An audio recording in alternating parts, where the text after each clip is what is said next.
你弟弟在赌场出老千，被人抓住打死也活该。我凭什么救他？王大力，那是你小舅子，叫了你这么多年姐夫。他要是有什么三长两短，你信不信我马上就去你家退亲？上一世，这个臭女人就是用这招吃定了我，不断吸我们一家人的血。这一世，你们休想再从我这里拿走1分钱，休想再攀上我王家这门亲。这个臭女人就是用这招吃定了我，不断吸我们一家人的血。这一世，我一定要让她加倍奉还。一言为定，双喜临门啊！你说什么？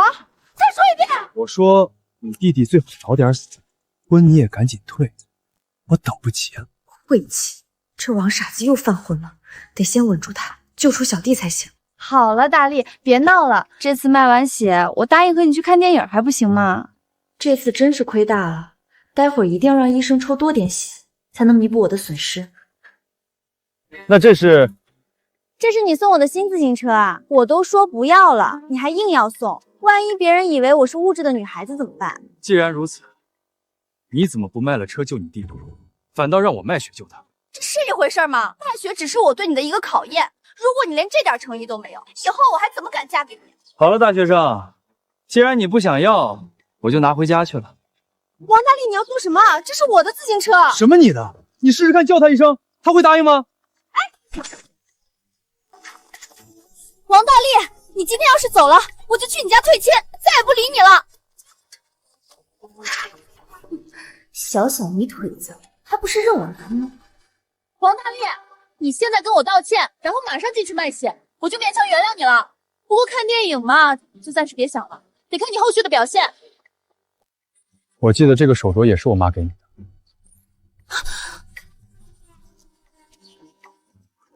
王大力，你给我等着！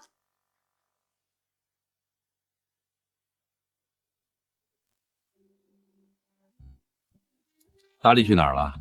当家的今天一大早招娣就来找他逛街去了，看来招娣准备去上大学了，对大力也是十分舍不得呀。你说招娣考上了大学，模样又生得好，怎么就看上大力了？也不看他是谁的种。那句话怎么说来着？虎父无犬子嘛。老不正经。当年你不也是一眼就相中我了？这门亲事什么都好，就是供招娣上学要花的钱太多了。怕个啥？现在主张按劳分配，干得多挣得多。我这把老骨头还能干得动，说什么也要让儿子娶上个好媳妇儿。上一世，爹娘为了供莫招娣上大学，拼命干活，最后落下一身病，早早就去世了。感谢老天爷，让我有了这次弥补的机会。娘，我回来了。回来就回来呗，这么大个人怎么还哭鼻子？又和招娣闹别扭了？不是妈说你啊，招娣考上了大学，心气高很正常，你得让着她一点，知道吗？这不是招娣的自行车吗？你怎么骑回来了？爹，娘，您二老先别着急，咱进屋说。你这孩子神神秘秘的。我和招娣掰了。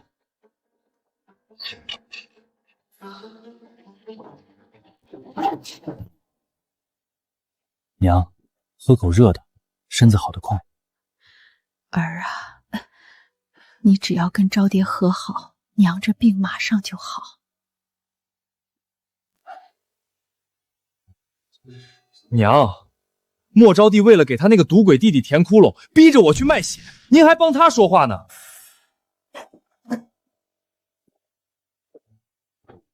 这是30块钱，你拿去救莫小宝。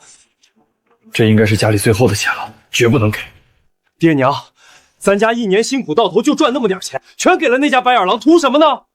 趁早断干净的好，还有这几年借给他们的钱，也得全部讨回来。还图什么？撒泡尿好好照照自己。招娣一个吃公家饭的大学生，能看上你一个泥腿子，那是咱家祖坟冒青烟，可不得好吃好喝供着。爹，她还没嫁过来呢，而且肯定也不会嫁过来，她只是用婚约骗咱们的钱，这是骗婚。你瞎说什么？招娣读了那么多书，怎么会做这种事儿？你到底去不去？哎，当家的，你别这么大火气，气坏了身子怎么办？大力呀，小俩口床头打架床尾和，没有什么过不去的坎儿。听你爹的话，拿上钱去把小宝带回来，再和招爹说2句软乎话，那就没事儿了。爹娘，你们儿子不是没人要的废物，给我1年时间，我一定给你们带回来一个比莫招娣优秀100倍、1000倍的儿媳妇。哼！你以为娶媳妇儿光靠一张嘴，没有钱谁会跟你？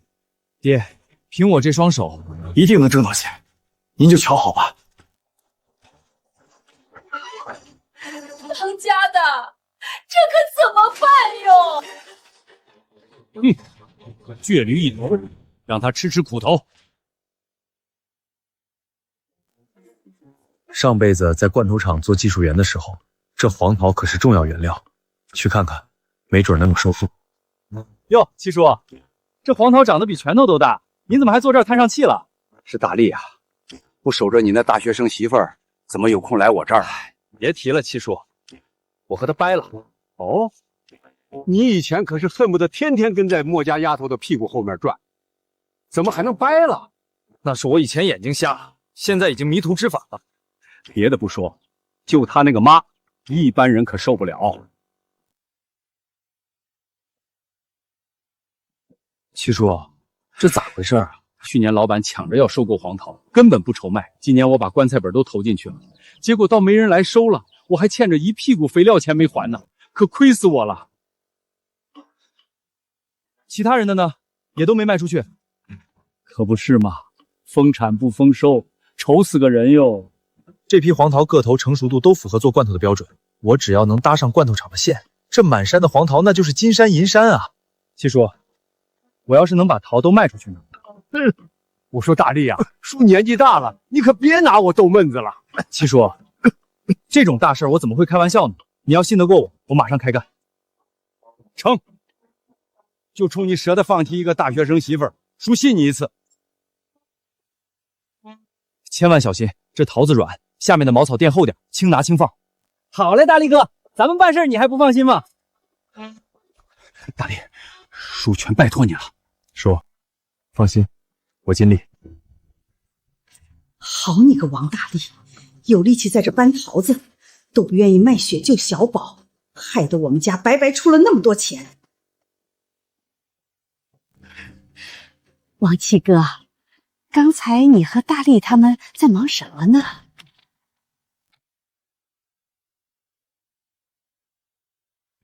哎，大力哥，你在罐头厂还认识人啊？现在不认识，不过待会儿就认识了。大爷您好，我们来给厂里送货。我不抽烟，你们送的什么货？我怎么没接到通知啊？大爷您看，这是我们村的黄桃，今年啊大丰收，但是没人搜购，可把咱们村的人都给愁坏了。听说罐头厂对水果需求量大，我们哥几个就拿着样品来碰碰运气。大爷您行行好，通融通融。年轻人，虽然我很想帮你，但是厂里有规定，我也没办法。李大爷，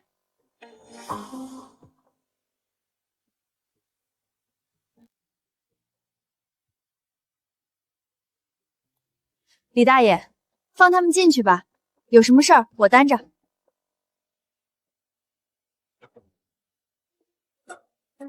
徐同学，刚才多亏有你，我们才能进来，实在是太感谢了。咱们是初中同学嘛，小事一桩，不用放在心上。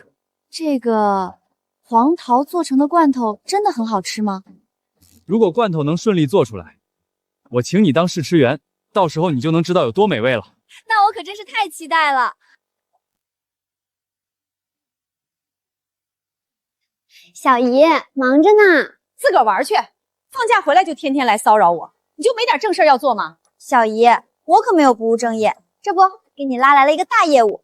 张厂长您好，我是食堂村的王大力，想向您推荐我们村的黄桃。您看这果子皮薄肉厚，糖度适中，绝对能做出好罐头。这黄桃是很不错，只可惜我不能收。哎呀，小姨，既然果子是好的，为什么不能收啊？你就当帮帮乡亲们呗。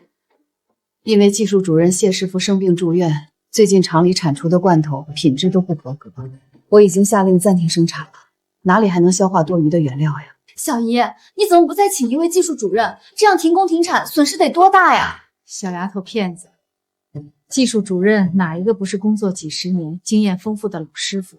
那可是每个厂的宝贝疙瘩，可不是树上长出来的，想请就能请得到。这些桃子怎么办嘛？再卖不出去，乡亲们可要急坏了。要不这样吧，拉来的黄桃我全收了，就当发给厂里员工福利。那些还在地里的就没办法了。那小姨最多只能帮你到这里了，别再得寸进尺了啊！小姨最好啦。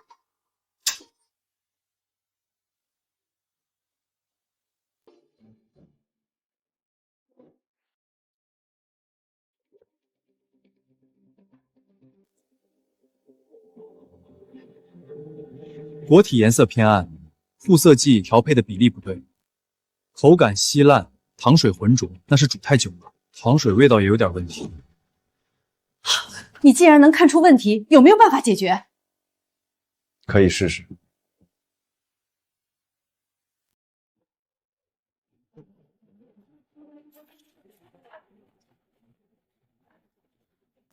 实在太谢谢你了，大力，帮我们厂解决了大难题呀！您太客气了，张厂长。咱们村那些黄桃，您看有多少要多少。张厂长，关于黄桃罐头的生产销售，我有些想法。臭小姨，臭王大力，把我利用完了就丢一边，讨厌死！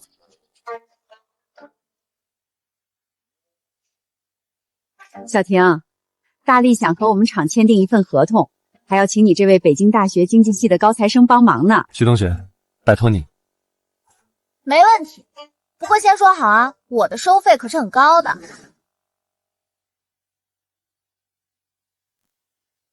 徐同学，收益分配这里你是不是搞错了？民安罐头厂70%，王大力20%，谢前进5%，黄志军5%，这个分配比例没错啊。错了，应该是王大力15%，徐小婷5%。哎呀，你敢戏弄我？我说真的，就这样改吧。徐同学，你占5%。我也没做什么贡献，怎么能拿5%？要是没有你牵线搭桥，我们现在还进不来大门呢。这是你应得的。对对，徐同学，这是你应得的。还叫什么徐同学？叫大嫂。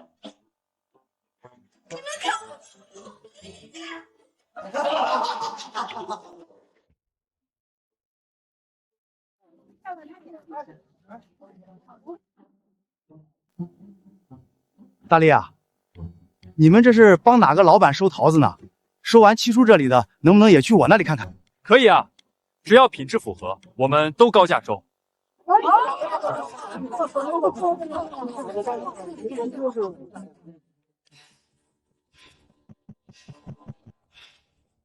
这王大力传起来了啊，肯定挣不老少。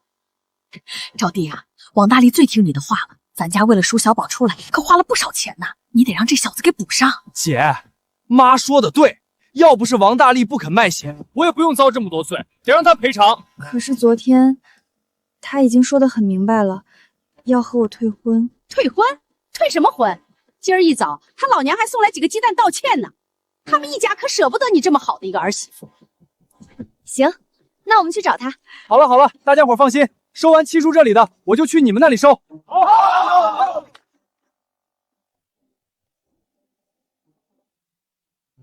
我说王大力，你玩始乱终弃是吧？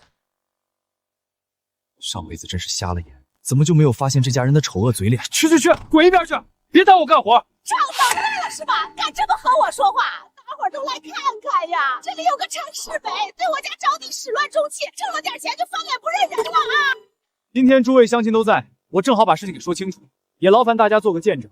说我翻脸不认人，那我问你，自从莫招娣读高中开始到现在上大学，所有的花费都是和我家借的，你们还过1分钱没有？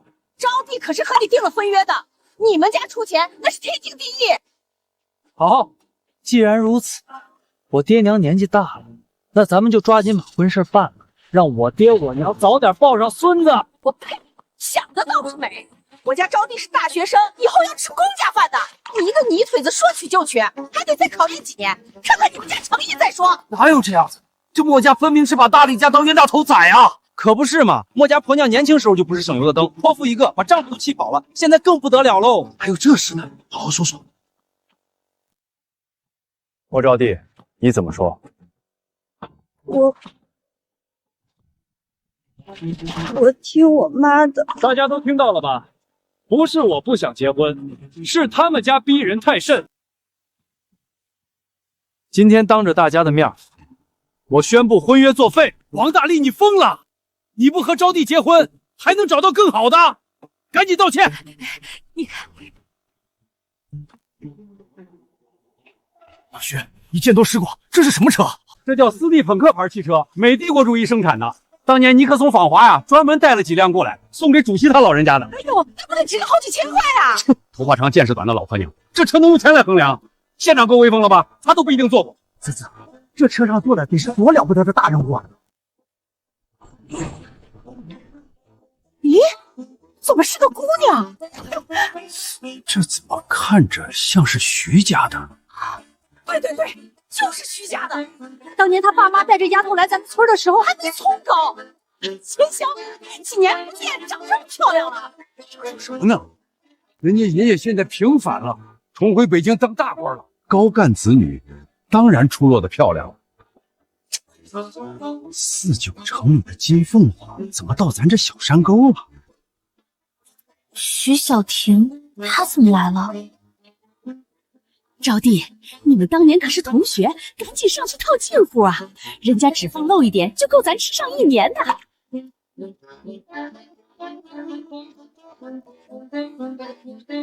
徐同学，大力哥哥，我找你玩来了。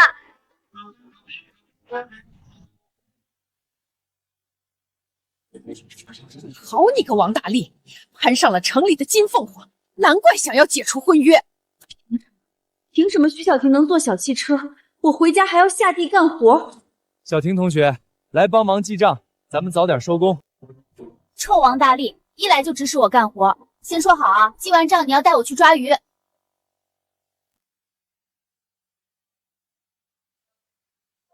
听到了吗？这个城里没有想去抓鱼，到你表现的时候了。徐姐，我也会抓鱼，咱们走吧。你谁啊你？我只要王大力带我去，边玩去吧。徐姐，你别被王大力骗了，他和我姐已经有婚约了。这么说，你就是莫小宝了？对，你听过我的故事。那当然，对于你，我可是久闻大名啊。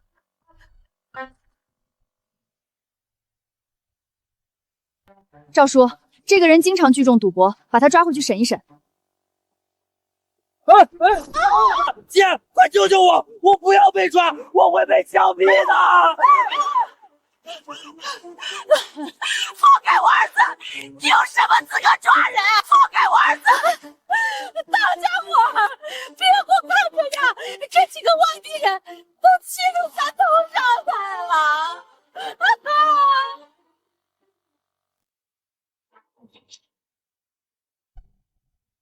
我看谁敢动！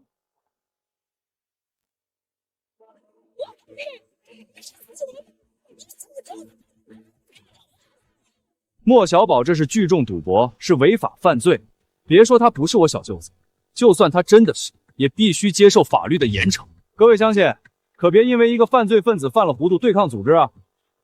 王大力，你快让人放了我弟弟，不然我告你骗婚，把你也抓进去。骗婚？那不是你干的事吗？上面是你们一家欠我们家的钱，一笔一笔都有数的，别想赖账。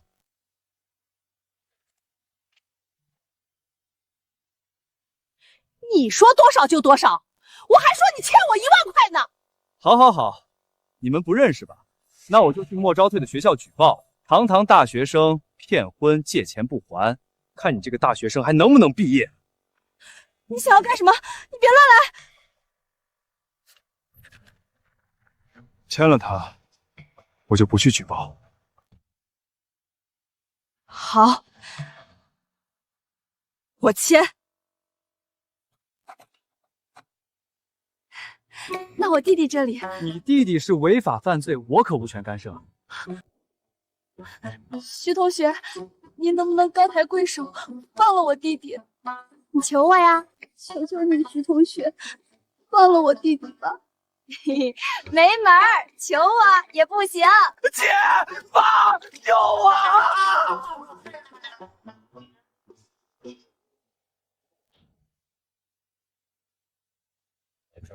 墨家的小叔被抓走了。王大力，这是攀上高枝，翻脸不认人了啊！把墨家收拾的那叫一个惨哟！去，老娘们懂个啥？大力带老板回村子收桃子，带大家发财，轮得到你嚼舌根？六婶儿，您就消停的吧，让大力听到不收你家桃，可就好玩了。不行，那可不行！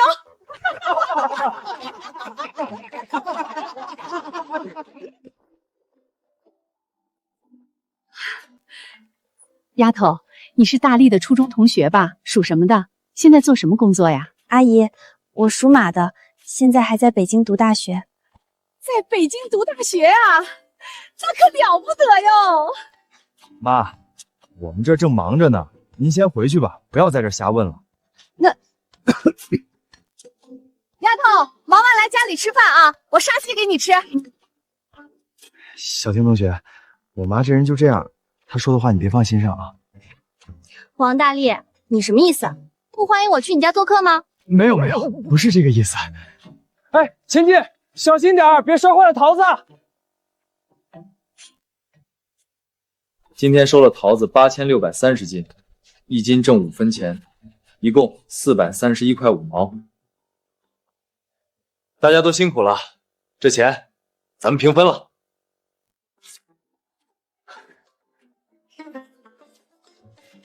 小婷，这是你的。谢谢王老板。各位，饭做好了，都先别忙了，洗手吃饭去。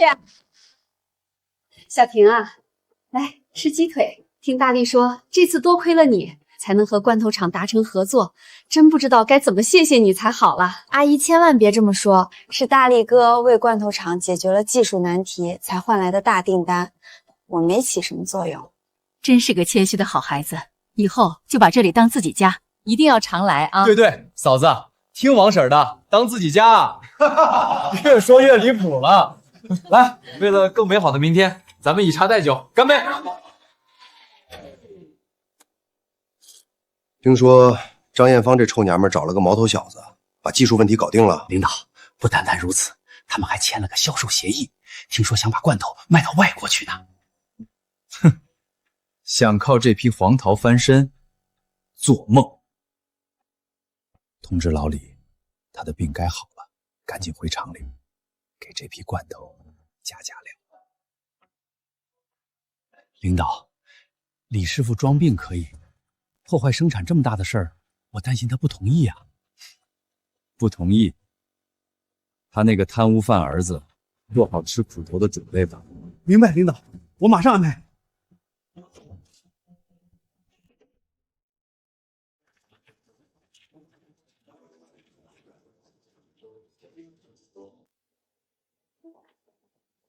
李师傅，得知您身体好了，我是万分激动，厂里实在离不开您啊。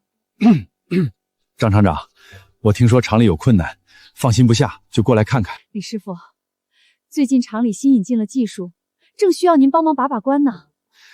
我尽力而为吧。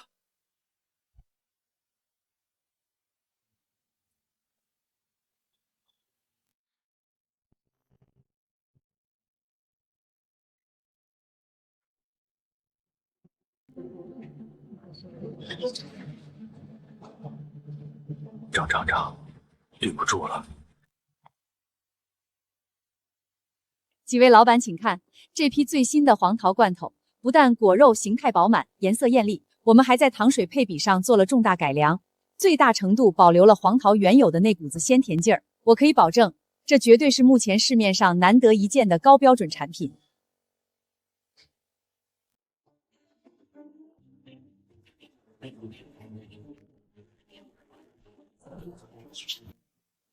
什么味道？张厂长，这就是你说的好产品？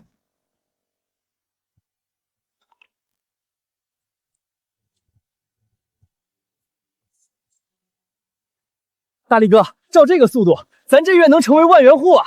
只要咱们把好质量关，好好干，别说区万元户，当百万富翁、千万富翁也不在话下。我都听大力哥的，大力哥说能发财，那准能发财。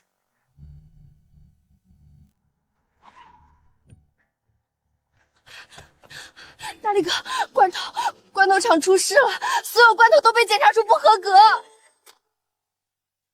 工友们，张厂长偏听偏信，害得我们民安罐头厂的荣誉被那个农村骗子给毁了。今天我就要销毁这些垃圾，还要把那个骗子送去坐牢。把骗子抓起来！把骗子抓起来！把骗子抓起来！把骗子抓起来！把骗子抓起来！你们是什么人？没看到厂里正在开大会吗？我就是你说的那个骗子，今天过来就是解决问题来了。花言巧语，保卫科人呢？给我拿下他！住手！先听听他怎么说。张厂长，这种时候你还是避嫌比较好。我只要没被撤职，这个厂就还轮不到你说了算。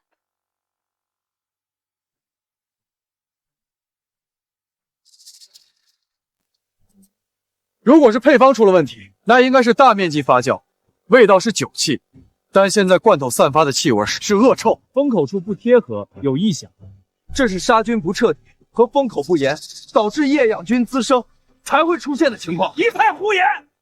明明是你的配方不对，敢不敢让我进去复核一遍机器参数？如果找不出原因，我当场去投案自首，牢底坐穿。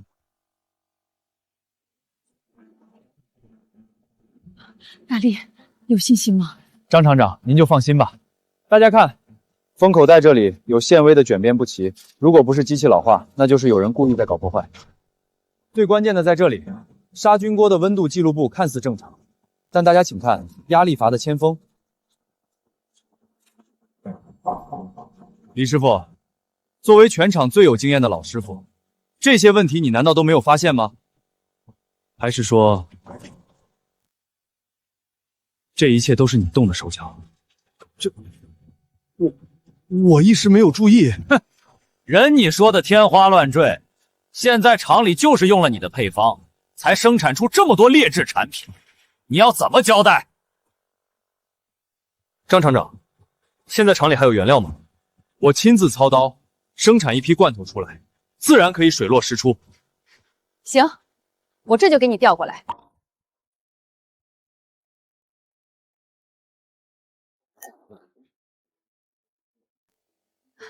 几位老板，上次的事情实在非常抱歉。这次我们改进了生产工艺，重新生产了罐头，还请各位再次品尝，给出宝贵意见。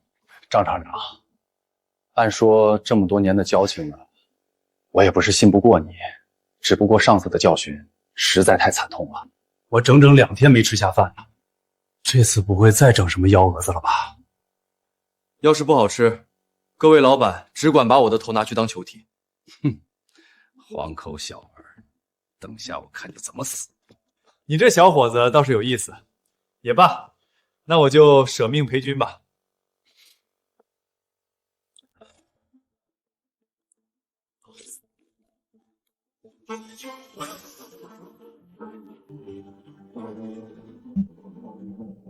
我从未吃过如此美味的水果罐头。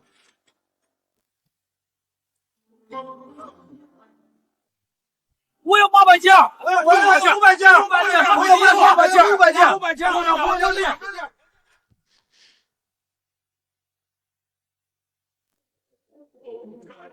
前几天的劣质罐头事故，差点砸了咱们厂招牌。幸亏王大力同志技术过强，临危受命，不仅挽回了损失，还保住了订单。我宣布，即日起聘请王大力同志为我厂高级技术总监，全面负责厂里的生产工作。大力，上来讲2句。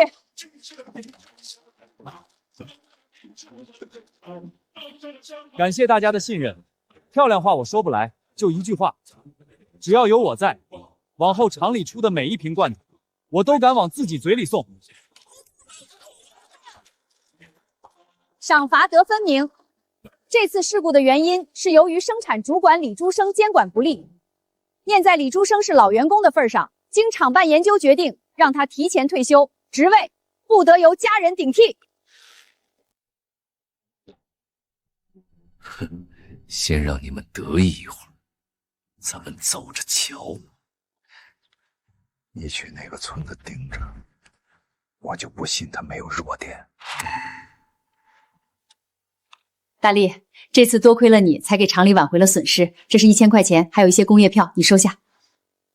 张厂长，那我就不矫情了，以后我会给厂里创造更多收益。你这1000块绝对物超所值。那我就拭目以待了。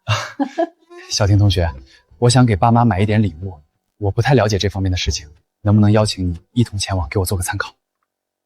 给你爸妈买东西干嘛要问我？我又不是你熟人。好吧，既然你诚心邀请，我就勉为其难答应你吧。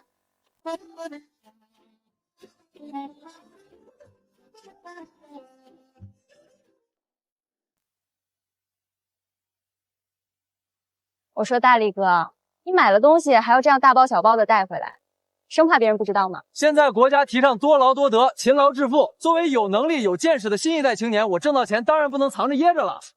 你可真够臭美的。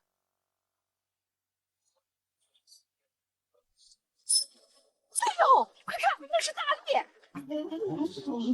你的车可是大捷路啊！还不止呢，你看另一辆车上的东西：茅台酒、呢子大衣、红塔山，这得值多少钱啊？浅了，肤浅了。大力自行车后座上坐着的丫头才是真正的宝贝呢。张叔，尝尝这个。谢咱家。各位叔伯婶子，我出去2天，家里没什么事吧？能有啥事儿？我们都看着呢。你呀就还得问去。可别听老张头的。大力啊，你快回去看看，刚才我见到墨家母女往你家去了嘞。王家发达了，就想过河拆桥啊！这么多年的婚约，说退就退啊！你们今天要是不拿500块钱补偿，我就死在你们家门口！我说王婶儿，我弟弟现在还被关着呢，那边要钱才能放人，求求你们帮帮忙吧！不是我们不帮，只是500实在太多了。要不这样吧，婶儿给你拿30。哎，妈，别拿钱给他们。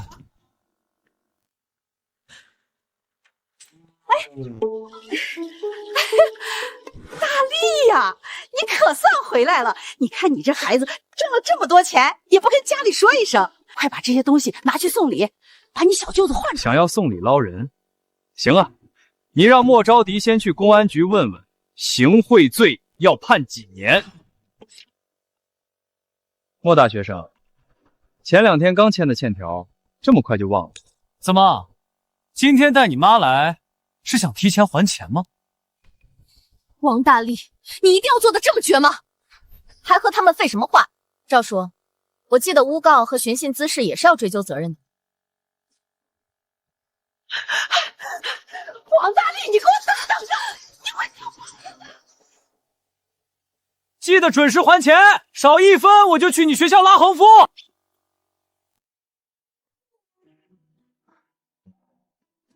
大力大死我这要是直接踹呀！儿啊，爹以前糊涂，差点把你往火坑里推，往后爹不干涉你的选择了。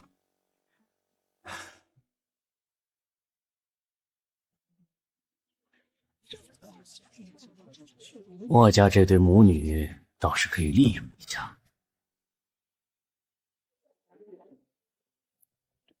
嫂子，我刚从外地回来，就听到消息，王大力现在攀上高枝，和招娣解除婚约了。可不是嘛，他三叔，那小子现在抖起来了，翻脸不认人了，不单单解除婚约，还把小宝送进去了。我可怜的儿哟！小宝那孩子啊，虽然爱玩了点，但本质不坏。要是真判个几年，这辈子可就毁了。大三叔，你走南闯北的，见多识广，千万要想想办法救救小宝啊！我家里可就他一根独木苗了。嫂子别急，我这不是给你找来贵人了吗？这位是民安罐头厂的陈主任，他在县城神通广大，办法自然是有的。我在公安局有熟人，只要运作一下，把赌资数额改小点儿，按治安处罚处理，也就是拘留几天的事儿。陈主任，你只要能救小宝，我们全家给你当牛做马都行。哎，婶子，不用当牛做马，只要你们配合我做一件事就行。你出面在村里说王大力收桃子给的价格低，赚了村民的差价，把原本属于大家伙的钱装进了自己的腰包。可是王大力给的价格已经是咱们这儿附近最高的了。最高？那又怎么样？只要村民觉得王大力赚了差价，他们就会闹，王大力就讨不了好。这是隔壁县罐头厂的介绍信，你把王大力的名声搞臭，让他收不到桃子，我给你做担保，让你负责那个厂在村里的黄桃收购，到时候想赚钱那不是简简单单。行，我干了。中央人民广播电台，现在是新闻和报纸摘要节目时间。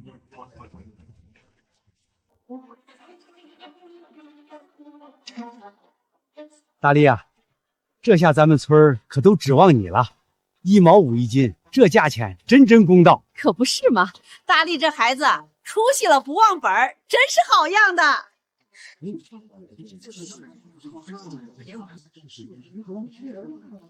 大家伙别被他骗了，王大力就是个吃人不吐骨头的黑心贩子。你们两个又准备搞什么花样？哼，搞花样！我们要撕开你这个伪君子的真面目。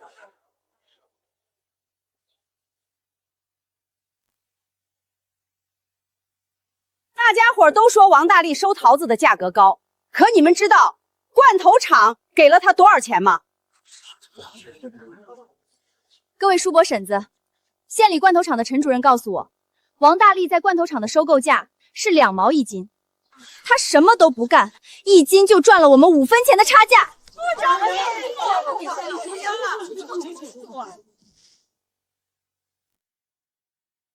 这怎么回事？2毛和1毛5差多少来着？大力，这是真的啊？莫招娣，你少在这挑拨离间！你知不知道我们为了村里的桃子能卖出去，付出多少心血？收购桃子，我们要负责搬运、挑选，还有运输途中的损失。1毛5，我给的价格绝对公道。少说废话了，大家看，这是邻县另一家国营罐头厂的介绍信，他们让我来负责村里的桃子收购，我不赚差价，全部按照2毛来收。2毛钱，1万斤可就是2000块呀！招娣真不愧是咱们村的大学生，做事就是靠谱。大力啊，你别怪张叔，2分钱1斤真不少了。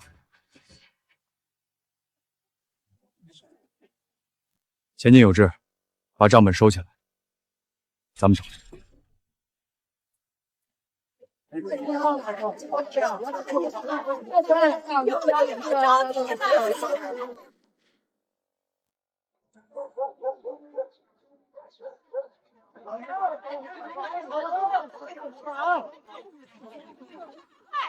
都堆这儿来，别乱了套。妈，你慢点儿，我记不过来了。记好了没？着急。别磨叽了，手脚麻利点。我知道了。大家伙儿别急，一个一个来。招娣，你看看这桃子，个个饱满，绝对没问题。招娣呀，婶子这桃子也有些小了点，不过绝对够甜，你看能不能凑合着收了？婶子，太小的话，厂里可能不要啊，我这收不了。要？怎么不要？只要是黄桃，我们都要。快收了，快收了！招娣，给六婶记上。行，记上了，一筐大概50斤。干得不错嘛，收了多少货了？陈主任，您看，村里的桃子都在这里了，这下王大力是死定了。我已经安排好了卡车，明天把货送到临县罐头厂。陈主任，真是太谢谢您了。咱们合作愉快。不过这些桃子你可以得好好挑挑才行。我会认真挑选的。行，我还有事儿，就先走了。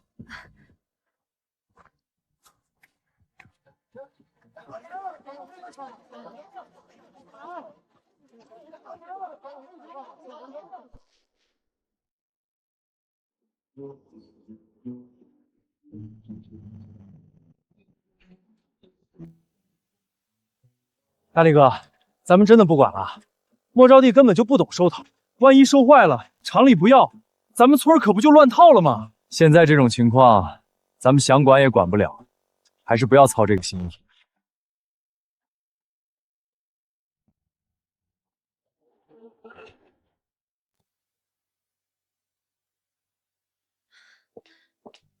大爷您好，我找供销科的老李，陈跃进陈主任介绍我来的。老李啊，他下午应该是去喝酒了，没来啊。你要是找供销科，直接进去就行。同志您好，我是隔壁县石塘村的，我们给厂里送来了一批黄桃。黄桃？我们厂最近不需要黄桃。怎么可能？陈主任跟我说好了的，只要我把桃子送到厂里，马上就能验货，给钱。验货给钱，说的轻巧。小陈那小子最近做事越来越离谱了。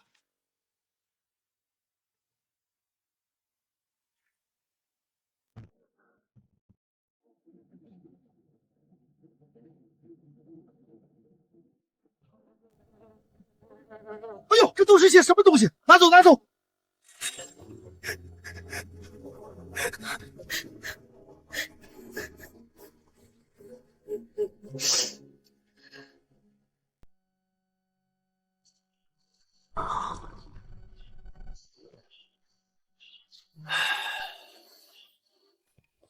王大力呢？不好了！大力，不好了！莫招娣收的黄桃都被退回来了。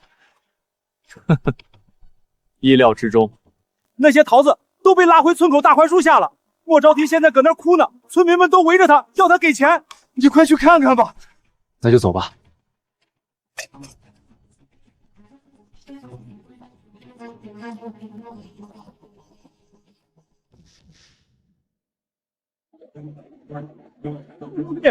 桃子都烂了，你是要害死我们啊！我可是指望给你钱买化肥的，现在全完了，这怎么能怪我们？是联名安罐头厂不讲信用，把货退回来了。大力来了，大力啊，你可得救救六婶啊！大家静一静。王大力，求你帮帮我，告诉村民这不关我的事。只要你能帮我把这些桃子卖了，我什么都答应你。帮你？你也配？乡亲们，我王大力只帮村里，不帮骗子。这堆桃子里挑出好的，我8分钱一斤收，烂的1分不收。剩下的钱你们找莫招娣要去。王大力，你这是趁火打劫！这叫商业规则，大学生，你以为卖桃子只需要一张嘴吗？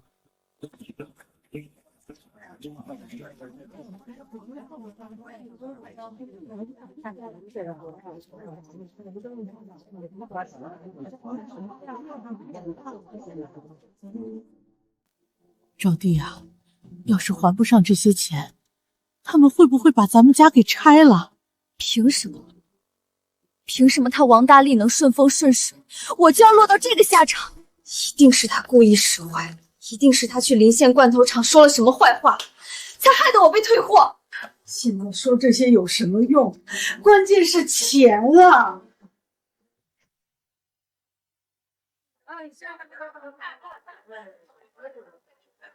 招娣啊，我听说你那批桃子砸手里了。陈主任，你当初跟我说临县厂要收货，结果呢？你害死我了！那是收的桃子实在太差了，责任在你，怪不了我。你想翻身吗？你有办法？王大力靠的是什么？靠的是那批罐头订单。只要这批订单出了问题，或者他的人出了问题，那不就万事大吉了？你什么意思？你只需要想办法进到王大力的办公室，放进去这个信封，我可以给你500块。这是什么？这是能让他受到处罚的材料。这样做风险太大了。你难道想看着他以后飞黄腾达，而你一辈子有还不清的债吗？你先给钱，我帮你放信封。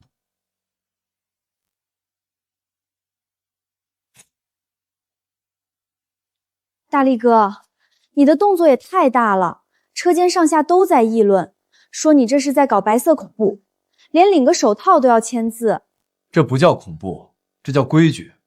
厂子想要做大，就必须要精细化管理。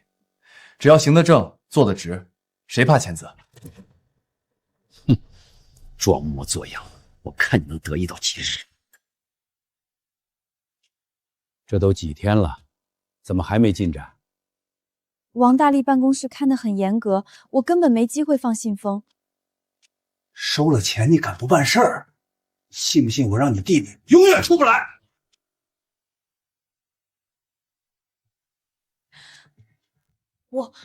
我今晚就搬。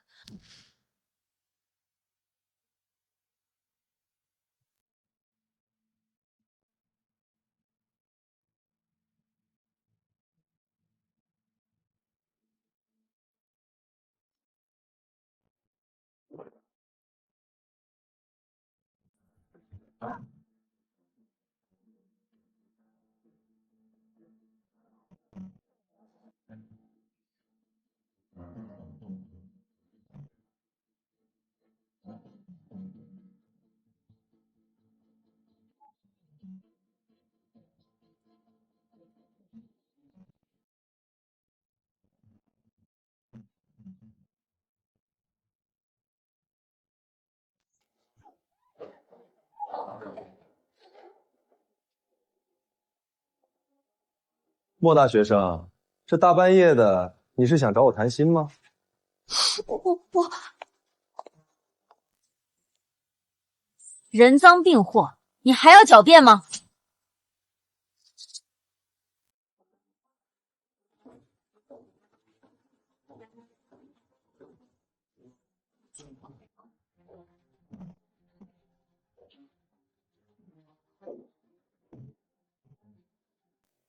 王总监，我这正忙着呢，你找我什么事儿？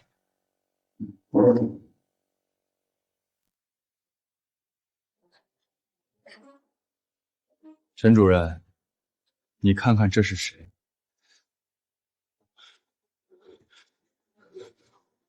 我根本不认识这个人。陈跃进，你指使莫招娣用假材料陷害大力哥，他已经全盘托出了。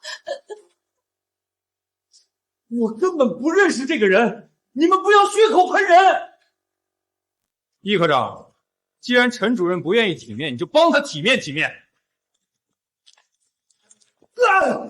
你干什么？我可是厂里的后勤部主任，有什么资格抓我？住手！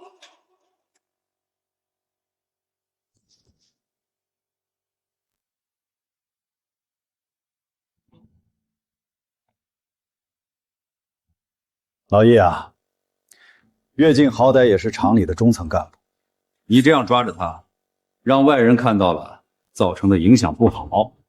先把人放了。领导，这俩人诬陷我！闭嘴！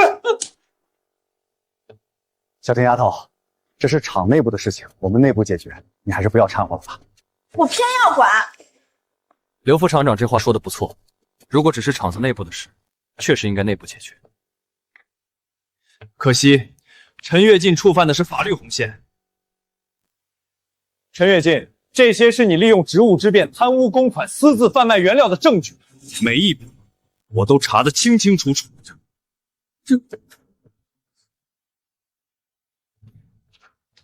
陈跃进，你涉嫌贪污及破坏集体生产，跟我们走一趟吧。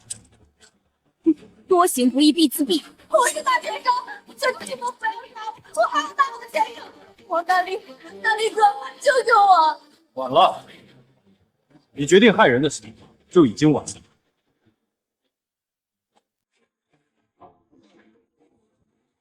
终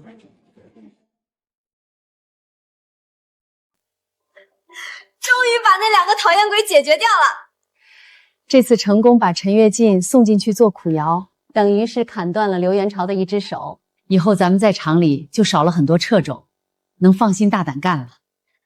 不能高兴得太早了。刘元朝才是那条真正的毒蛇，我们得时刻防备他反咬一口。大力，你有什么办法吗？厂长放心，只要我们继续推进厂里的改革，建立起完善管理的制度，刘元朝这样的小人生存空间只会越来越少。时间站在我们一边。大力哥，真不愧是你，太厉害了。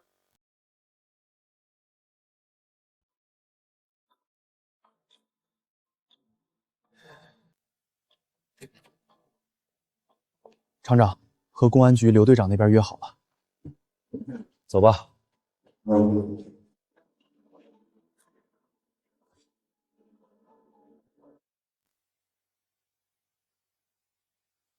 你就是莫小宝？对对对，领导，我是莫小宝。你知不知道，你姐姐也被王大力送进来？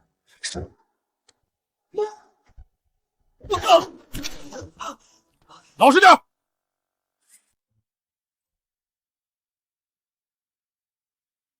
出去。最近厂里的改革动作很大，我听到了不少风声。有人说我们在瞎折腾，有人说我这个厂长不近人情。我理解大家的委屈，新制度确实增加了工作量，这1个月大家都辛苦了。但我要告诉大家，留给咱们的时间不多了，产品卖不出去，机器就要生锈，工厂就要倒闭。改革不是为了折腾人，是为了不被市场淘汰，为了让大家保住饭碗。场面话谁不会说？饼画的再大，到头来还不是压榨咱们这些苦力？你懂个屁！现在市面上什么行情？个体户都起飞了，厂里再死守着那套老黄历，咱们迟早都得下岗。张厂长也是为了厂里好，为了厂里好，我看是为了他的乌纱帽吧，整天和那个毛头小子一唱一和的，干人事儿。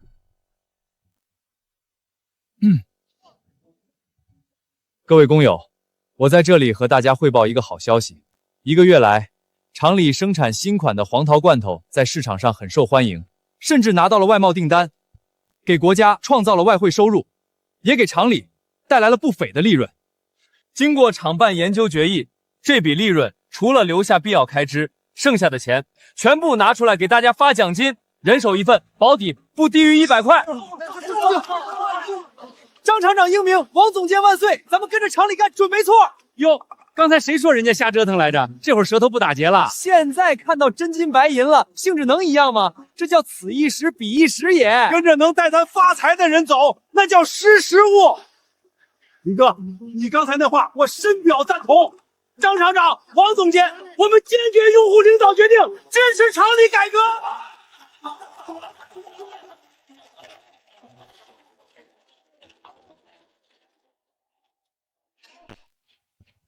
就让你们再得意几天。都给我手脚麻利点！这批货一定要做的跟民安罐头厂的一模一样，标签、瓶盖一点都不能差。王大力，你不是想做万元户吗？你不是想带村民致富吗？老子这就给你送上一份大礼。大力，你看看，不仅是县城的各大供销社，还有市里的商店也抢着要货。咱们这黄桃罐头算是彻底打响了。产量确实提上来了，但越是这个时候，质量把控越不能松懈，这是咱们厂的根基。口碑一旦砸了，再想捡起来就难了。从现在起，每一个批次都必须流量检测，出入库记录一定要详尽，每一罐都要有迹可循。放心吧，王大总监，这话你一天得说18遍，我们都记着呢。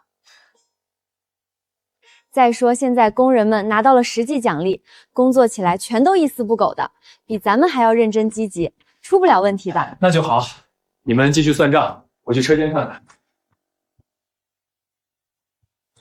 快点卸！这可是民安厂的罐头，现在翘得很，明天肯定得卖光。老板，这标签怎么有点糊了？罐头没问题吧？那是人家厂里赶工出来的，现在供不应求，标签还没干透就装箱了。这正说明是刚出厂的，新鲜着呢。老板，这箱底有点发霉了，闻着像是变质的味道，这真能卖？什么味儿？那是厂里的秘制香料味儿，让你干就干，废什么话？今晚卖完了，每人多发10块奖金。好戏才刚刚开始。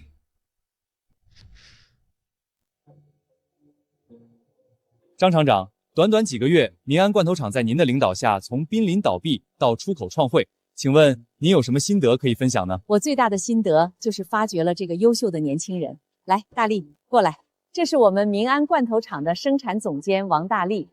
厂子能有今天的成绩，他功不可没。王总监，作为生产线的核心人物，您认为民安罐头厂的成功秘诀是什么呢？质量，质量，还是质量。工厂的每一道生产工序都要实名签字，就是为了能追溯到责任源头，让每一瓶生产出来的罐头都能保证过硬的质量。现在厂里的目标不仅是满足国内市场，我们还要加大出口，用实打实的优质产品为国家换取宝贵的外汇。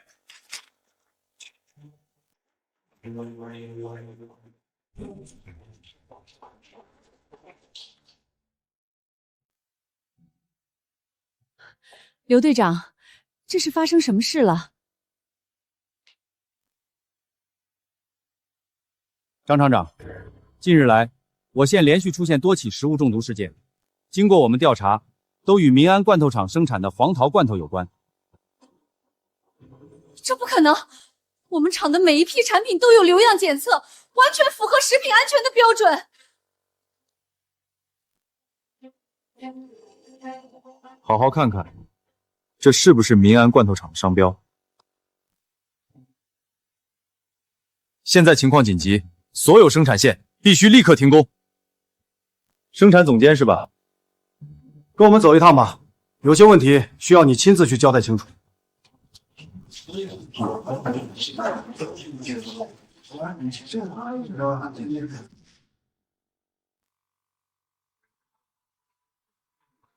老张头，报纸上的照片是大力不？是你怎么说的？报纸上写的清清楚楚，罐头出事了，吃坏了人，大力他被公安带走了。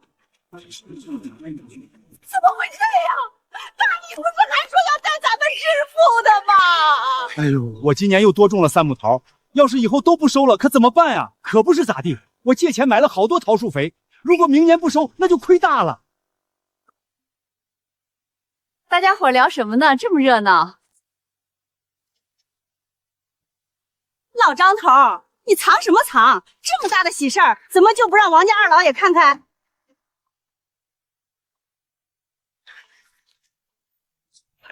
可能我儿子不是那样的人，他连咱们村的桃子都挑最好的收，怎么会干这种丧良心的事？大力一定是被人冤枉的。冤枉！报纸都印出来了，公安都抓了，还能有假？你就少说2句吧，积点德。我儿子女儿在里面遭罪的时候，你们怎么不帮忙说句话？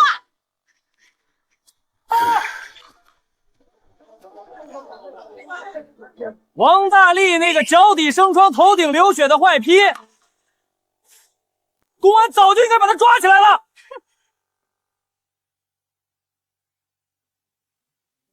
小宝啊，你这派头，怕是县里那些干部都比不上吧？我就说我儿子是个干大事的人。妈，这身行头算什么？以后我带你坐小汽车、住楼房、去城里享福，让别人只有羡慕的份儿。那该好啊！哎，某些人呐，生个儿子没出息，只会作奸犯科，现在进去踩缝纫机了吧？活该！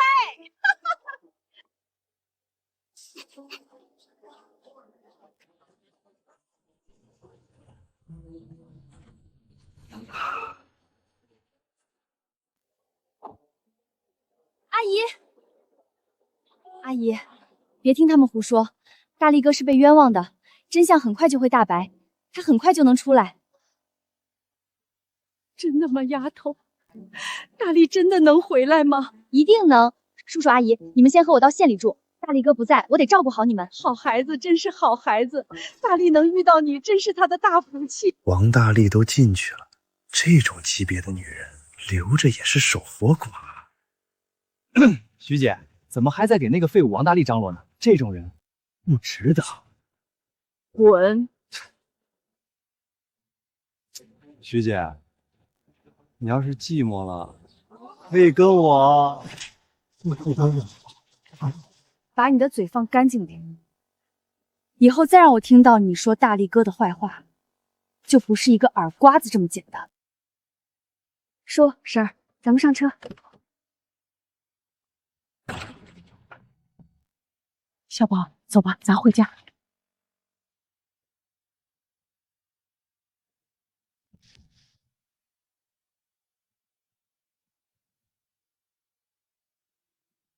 新来的挺能装呀，进来这么久，连个招呼都不打。这是看守所，不是你家。哼，嘴硬是吧？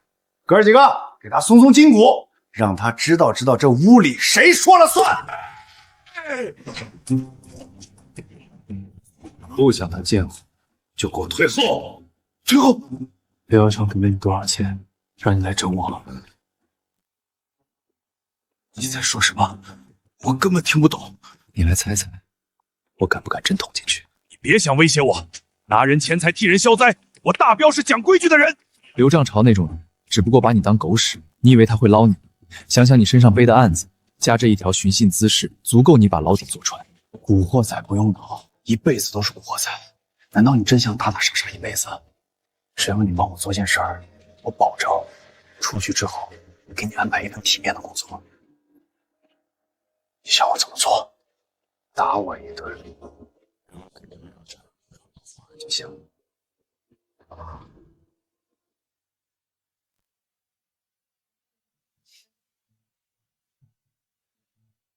这么说，王大力这臭小子，在看守所里被收拾得服服帖帖的了？是的，领导，我亲自去看了。王大力脸肿得像个猪头一样，话都说不利索。大彪说他熬不住了，求着要认罪换减刑。我还当他是什么人物呢？原来也是软骨头一个。不管他认不认，我要的东西一定要拿回来。你去一趟，告诉他，只要把罐头配方交出来，就能少受点苦。明白了，领导。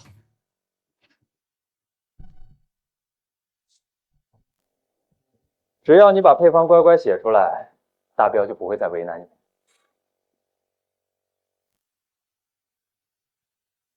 真的不会再打我了。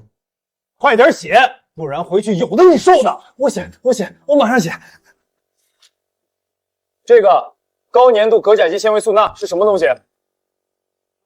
罐头的口感要好，关键就在这个增稠剂。这是黄桃罐头成功的关键，听都没听过，在哪里能买到？这是特殊工业原料，以前都是厂里通过特定审批才能进货，市场上找不到的。买不到？你写出来是耍我的？皮又痒了是吧？不敢。你到城南那家老周杂货铺，在那里能买到。有了这个，你们就能做出一样的味道。哼，你最好别耍花样，不然有你的好果子吃。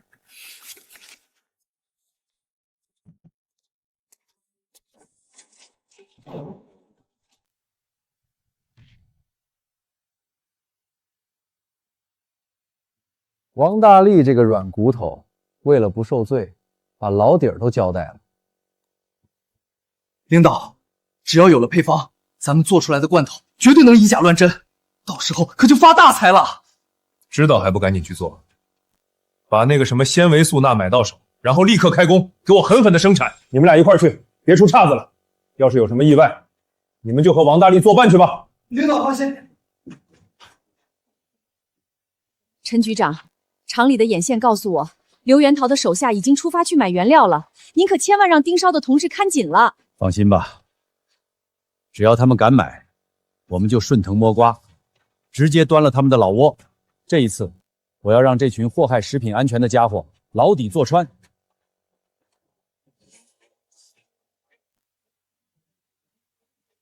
动作快点儿，手底下麻利些。快点，快点！目标出现，已经忠诚完毕。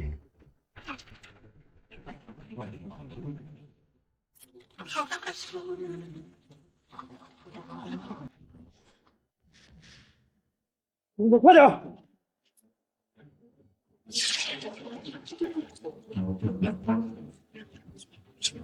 这配方果然神，一加进去，卖相立马不一样了。明天发货，肯定赚得盆满钵满。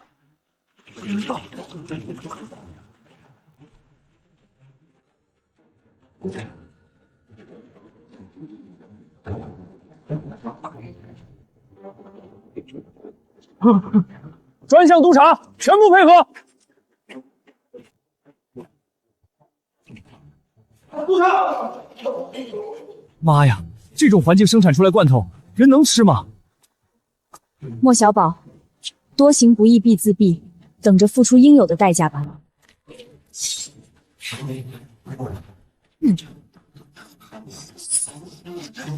妈，为什么我哪一点比不上王大力？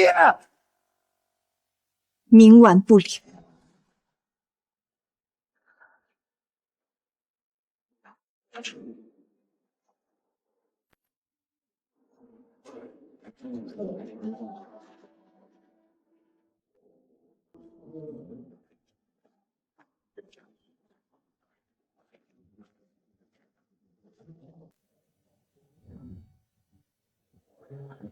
儿子不孝，让您二老担心了。人没事就好，人没事就好。大力哥，别说话，抱紧我。我爸妈还看着呢。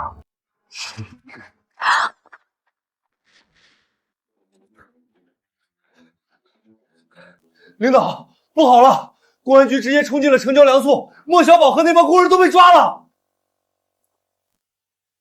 你说什么？领导，王大力给的那特殊配方就是一个陷阱，为了顺藤摸瓜找到我们作坊的陷阱，这下被一锅端了。的王大力，这泥腿子！跑，赶紧跑！那帮人肯定把我招出来了，再不跑就来不及了。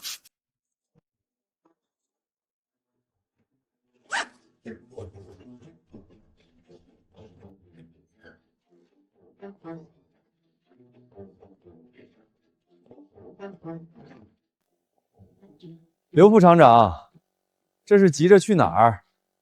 搬家也不挑个好日子。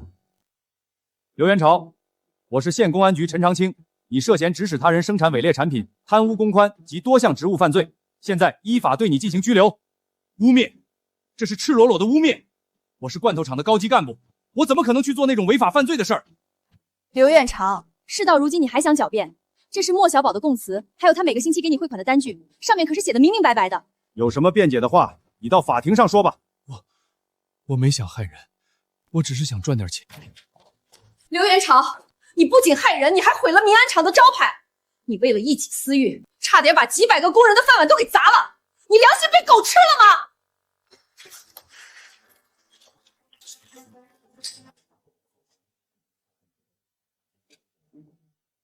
小样的，还想跑啊！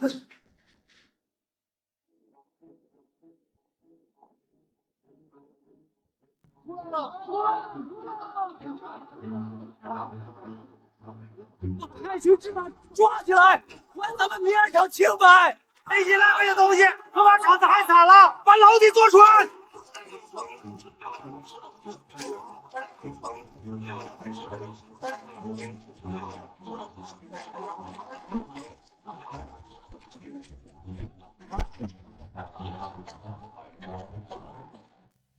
恶人有恶报，罐头厂终于把这颗毒瘤给拔除了，正义必胜。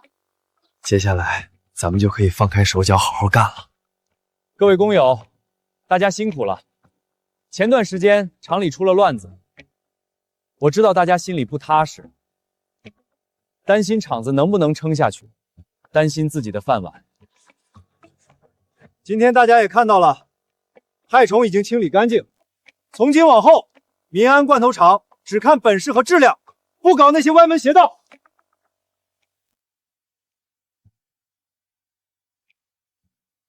为了奖励大家这段时间的坚守，厂办决定给每一位坚持在岗工人发放2个月的全勤奖。另外，这个月工资涨20%。这回是守得云开见月明啊！坚决拥护厂办决定，坚决拥护张厂长和王总监的领导。往后的日子，只要大家齐心协力，把质量把控好，咱们的厂子就会越来越红火。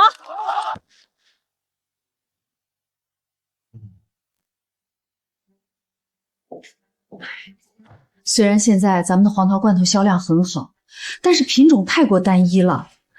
我这心始终悬着，市场有个风吹草动，咱们就被动了。厂长，我正想和您商量呢。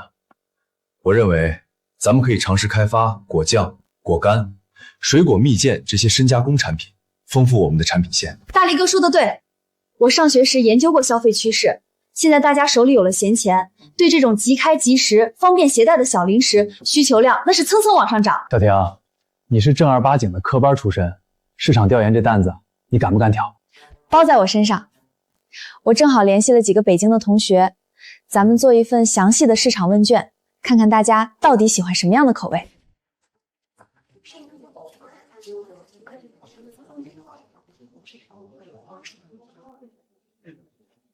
大力哥，你看这个，这么一小瓶，居然卖8块钱，这简直是在抢钱啊！这包装确实洋气，但味道嘛，也就那么回事儿。说白了，咱们缺的不是技术，是品牌和卖相。只要咱们把包装搞上去，口感做出来，这一块的市场凭什么不能吃下来？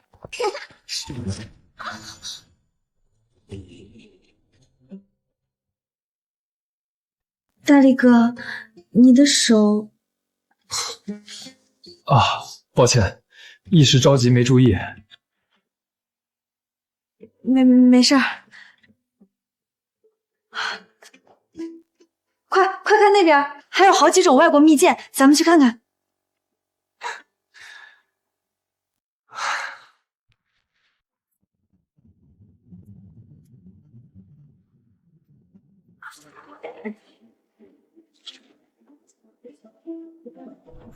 根据刚才的配比，糖分再减少5%，口感应该最适中。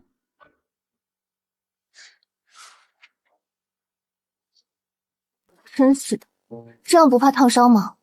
嘿嘿，我这皮糙肉厚的，哪那么容易烫着？再说，只有自己尝过才知道准不准。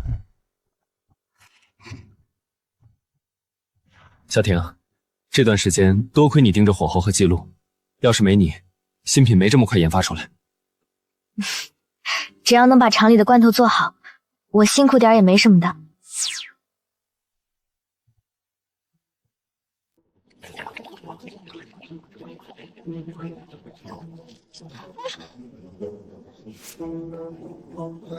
碰着了，快用冷水冲！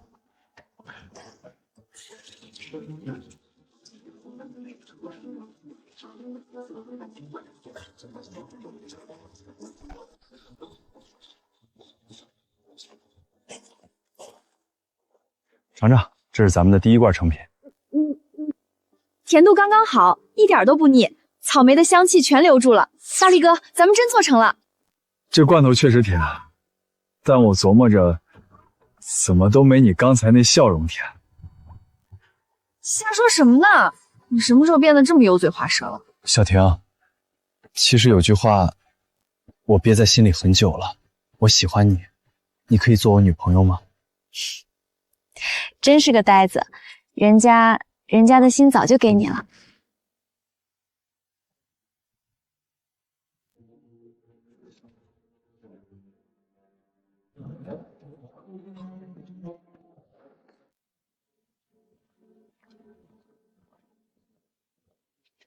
莫招娣，把你的眼睛擦亮了，好好读读这张报纸。你的同伙全都落网了，主犯刘元朝已经被抓捕归案。从今往后，给我老实点，别再试图闹事儿，也别再把你那套冤枉的鬼二话挂在嘴边，没人会信。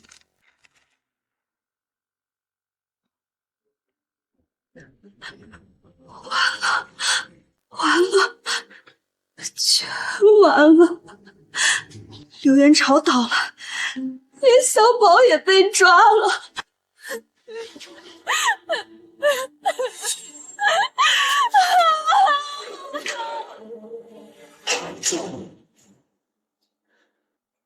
丧尽天良啊！大家快来看看啊！明安罐头厂欺负人啊！我儿女都被你们害进去了，你们难道就不能给口饭吃吗？差不多得了，你这老太婆天天来这嚎丧，也不嫌丢人。你那儿女干了什么事，自己心里没数，滚远点，别影响厂里生产。我找王大力，你找王大力干什么？他跟我女儿有婚约。啊，这谁呀？这就是那个莫寡妇吧？听说她女儿跟王大力有婚约。没这好东西，我今天还不走了呢。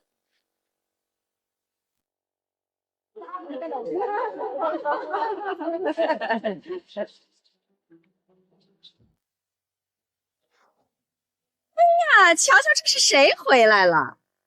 莫婶子，刚到监狱探望儿女去啦？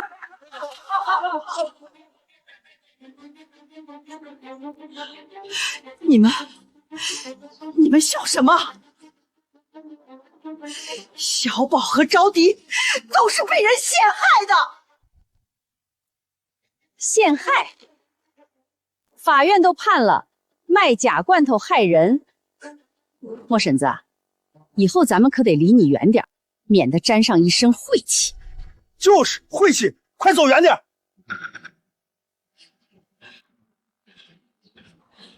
看我不扯烂你的嘴！哎，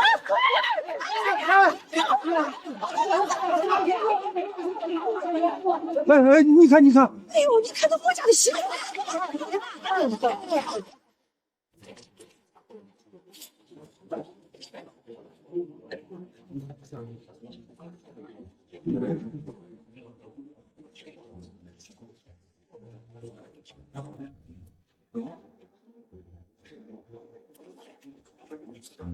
大力哥，刚才门卫跟我说，莫家那个老太婆在门口闹了一阵，被骂走了。哦，是吗？你不打算去看看？毕竟曾经也算是亲戚一场，要是闹得太难看，怕是会影响你的名声。他们一家罪恶多端，已经遭到了报应，我才懒得管他们。我现在只关心咱们的新产品能不能按时上市，这可是厂里翻身的关键。还有，星期天的电影票，你买好了吗？放心吧，票早就买好了。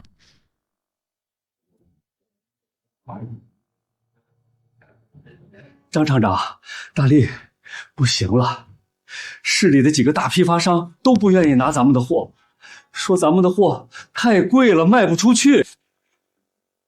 唉，仓库里积压的罐头都要堆到顶了，再不处理，包装都要受潮发霉。这肯定是周边几个罐头厂搞的鬼，他们联合起来打价格战，就是为了把咱们挤出市场。这几分钱的差价，能活活断了咱们的生路。他们不仅仅是打价格战，还给店铺返点，买断了货架最好的位置。咱们的罐头都堆在角落里吃灰，连顾客的视线都进不去。现在县城的小副食店也不太愿意和咱们拿货了，人家说摆谁的货都是卖，卖别人的返点高，卖咱们的还得费口舌。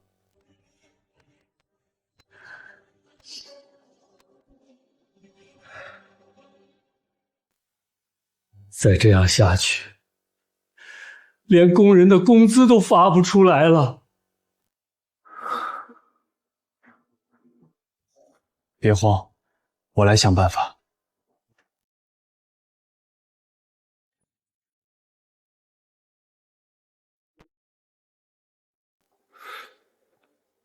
说了多少次要把嗓子抽坏吗？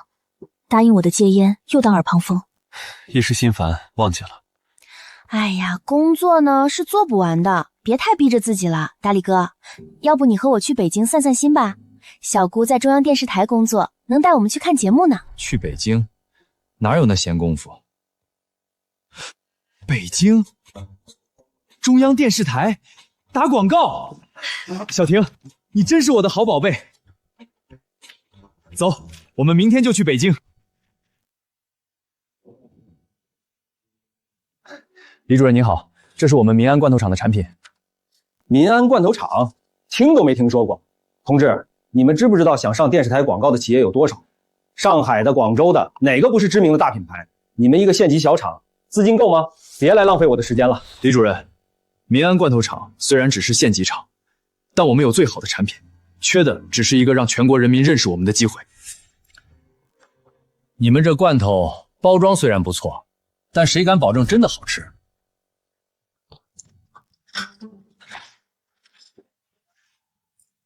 李主任，您尝尝，绝对好吃。我从来不吃这种东西。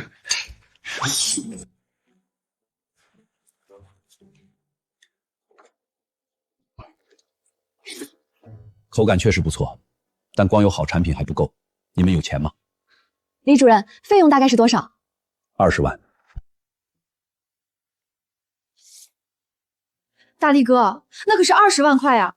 厂里所有的流动资金了，要是广告播出去没效果，咱们拿什么发工资？拿什么去收购下一批原料？风险太大了。小婷，你说的我都明白，但如果我们就守着县城的1亩3分地，做一点点外贸业务，那民安罐头厂永远只能是个小厂，成不了气候。咱们要做就做全国最好的罐头，广告费不是消费，是投资。只要广告打出去了，全国的经销商就会涌过来，到时候利润会是现在的几10倍，甚至是上100倍。大力哥，我相信你。如果这次不成功，我只能回家求爷爷了。这一次我们一定能赢。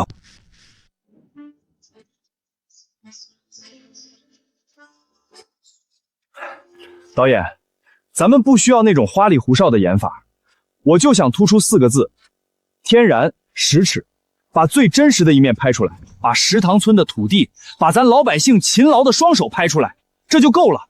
乡亲们平时干活怎么可能穿这样的衣服？还是要换一换。大力同志，你这思路很有创意，但没有人这样子拍过，我担心有风险啊。有风险我担着，你放手干就行。行，开机。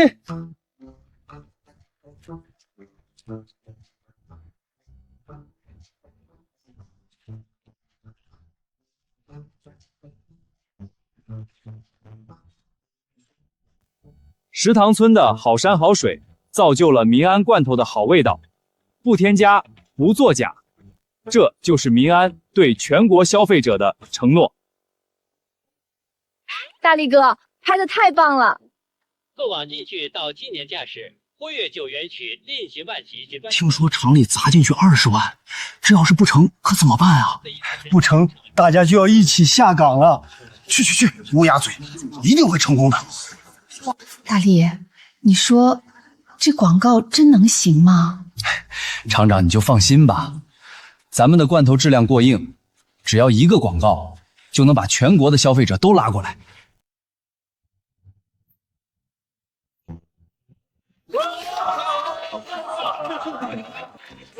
那是我的镜头，我上电视了。看了那广告，我都想买2瓶自己吃，做的太好了，真真切切的。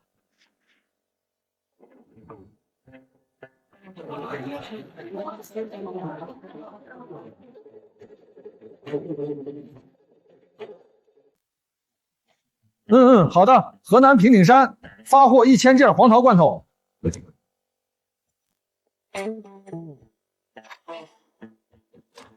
喂，您好，北京友谊商店要2000件黄桃罐头，1000件草莓罐头，对吗？好，我记下了。张厂长，王总监，这段时间可给我们累坏了。中午食堂加了鸡腿，大家都有。好。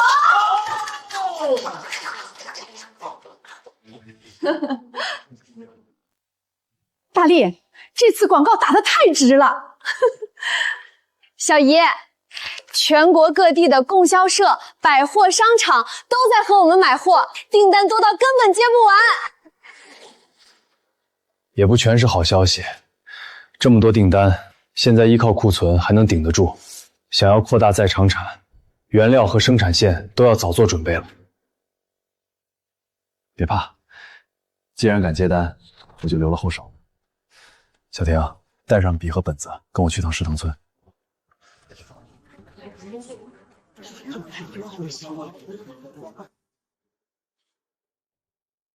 乡亲们，现在咱们的罐头卖到了北京、上海，甚至卖到了国外，但是现在桃子不够了。大力啊，不够能咋办嘛？咱村桃树就那么多，也变不出来桃子啊。我的意思呢，把周围乡镇的桃子都收过来，统一供应给罐头厂。大力啊，你这孩子犯什么糊涂？你收了别村的桃子，以后咱们村的可怎么办？对呀，大力，这样咱们村可就亏大了。你是石塘村的人，怎么能胳膊肘往外拐呢？去便宜外村人呢？我明白大家伙的担心，但是呢，随着罐头厂对原料需求越来越大，标准要求越来越高，之前的散种模式已经不行了。如果果子大小不一，糖度不稳，一旦罐头厂不收了，那是断了咱们村子几十年的饭碗啊！我提议成立石塘村经济合作社，咱们拿钱入股，到周围村镇收购黄桃，统一挑选、清洗，然后卖给罐头厂，咱们自己不用种地，也能挣到钱。我信大力，咱们这日子都是大力带起来的，我第一个入社，算我一个，也算我一份儿。感谢大家伙的支持，想要加入的乡亲就来我这里登记按手印。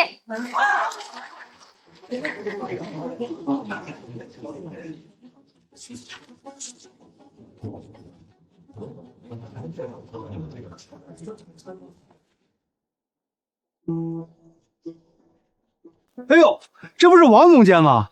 今儿什么风把财神爷吹到咱们这穷旮旯来了？赵村长，我妈就是你们村的，说起来咱们也算一家人了，您叫我大力就行。大力啊，中央电视台的广告我看过了，现在你们厂的黄桃罐头可是全国知名啊，石塘村跟着你可算过上了好日子了。什么时候也带带咱们村，让我们沾沾光。我这不是来了吗？你看看这份计划书，你们村加入合作社，我负责提供优良的黄桃品种和技术指导，罐头厂优先收购你们的果子，咱们抱团发展，共同致富。此话当真？当然是真的，只要按标准来种植，我保证比你们自己去市场上卖多挣30%。行，王总监，我回去做村民工作，保管给你带来好消息。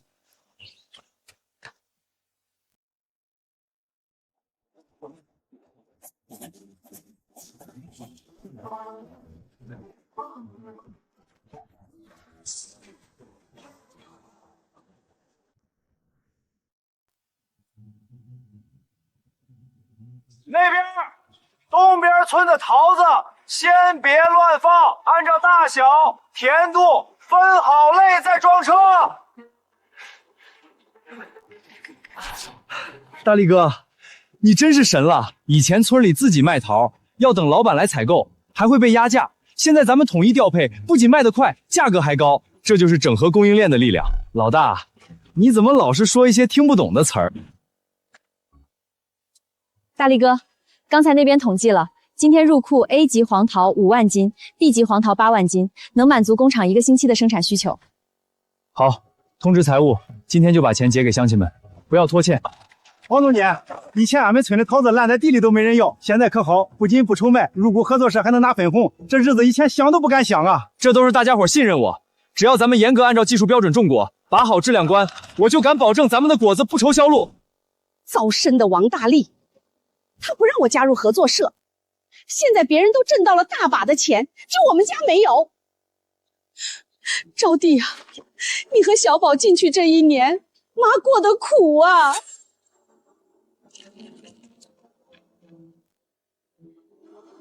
王大力，你害我和弟弟入狱，害我被学校退学，一笔一笔，我会慢慢和你算清楚。同志，我们现有一个所谓的经济合作社，根本就是挂羊头卖狗肉。负责人利用合作社的名义私下倒卖物资，剥削农民，严重破坏了集体经济，这是典型的投机倒把。这么大的事儿，你们县不处理吗？负责人在县里有保护伞，根本没人管。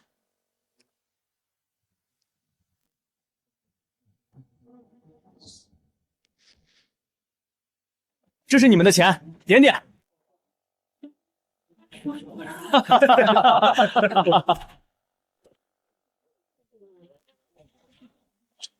都停下！所有业务立刻停止！您好，我是石塘村经济合作社的负责人。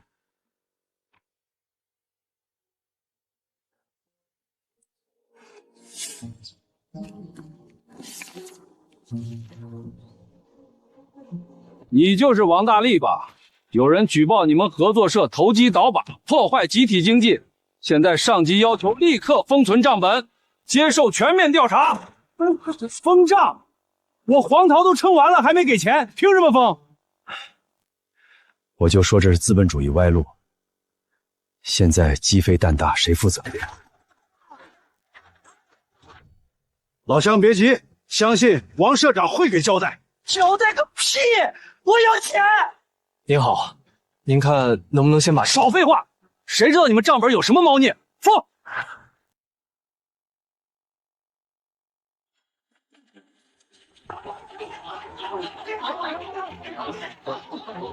这是釜底抽薪啊！一旦被扣上投机倒把的帽子，罐头厂的原料渠道全都要受到影响，订单交不出去可怎么办？现在政策模糊，是不是投机倒把只在别人一念之间？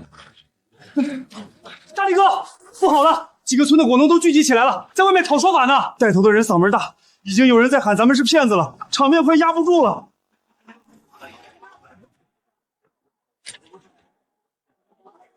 是福不是祸，出去和乡亲们解释清楚。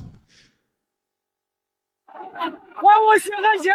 再不给，我就一把火烧了这村委会！王大力那个缩头乌龟呢？让他滚出来给个说法！钱拿不回来，我闺女开学的学费就没着落了，这还咋过啊？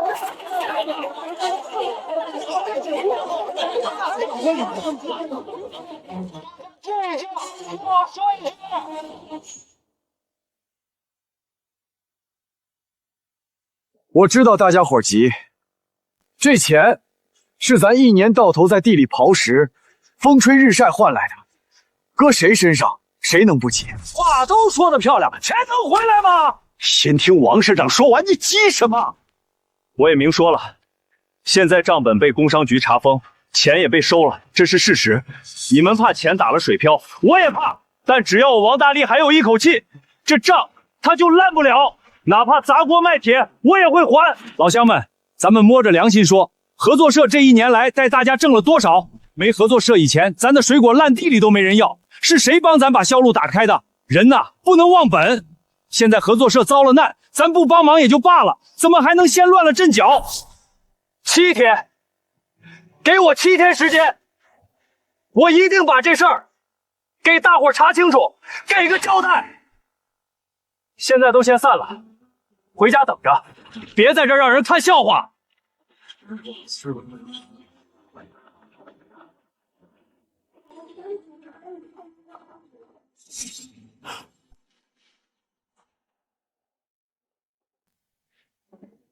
大力哥，是工商局的人可不好对付，要不要请我爷爷出面？哎，这点小事儿不用麻烦老爷子。小婷，把咱们所有的入股合同、合作协议，还有上报到县里的备案文件全找出来。既然他们要查，咱们就大大方方的摆在桌面上让他们查。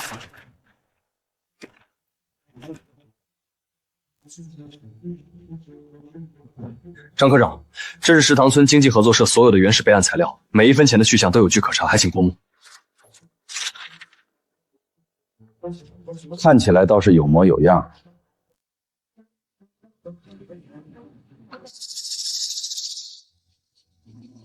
不过你这低买高卖的行为，还敢说不是投机倒把？张科长，如今国家提倡多劳多得，按劳分配，合作社为广大乡亲寻找水果销路，指导种植技术，也是付出了劳动的，获得收入是理所应当。更何况合作社运转也需要资金，总不能为爱发电吧？好你个王大力，还敢跟我咬文嚼字！你那一套资本主义的歪理邪说，在公有制的土地上行不通。我看你就是打着集体旗号，中饱私囊。怎么样，张科长怎么说？张科长是个老派的干部，还是信奉以前那一套，想要说服他难于登天。小婷，你能不能请北京的经济专家来村里实地考察？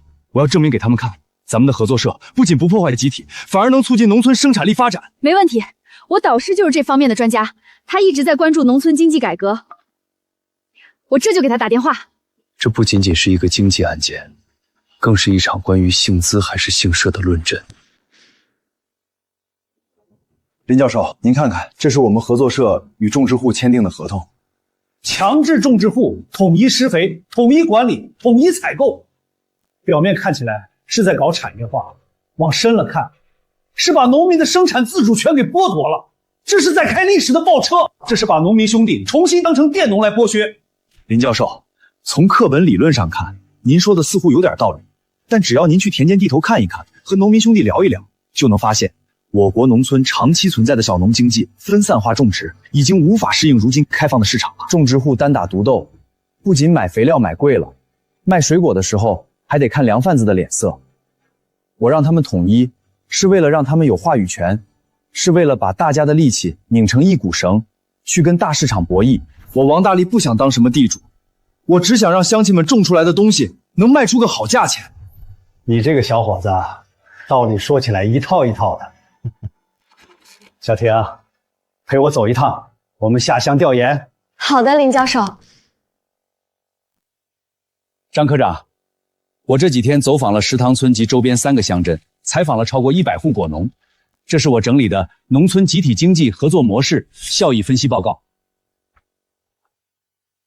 我们来看数据。过去，农民3户单打独斗，果子运不出去，厂子收不上来，综合损失率高达20%到40%。张科长，难道这也叫剥削吗？林教授，看起来确实提高了收益，但这个模式把经销渠道掌握在个人手里，这就有了投机倒把的嫌疑。张科长，种养开会可都说了，现在我国的主要矛盾就是人民群众日益增长的物质文化需要与落后生产力之间的矛盾。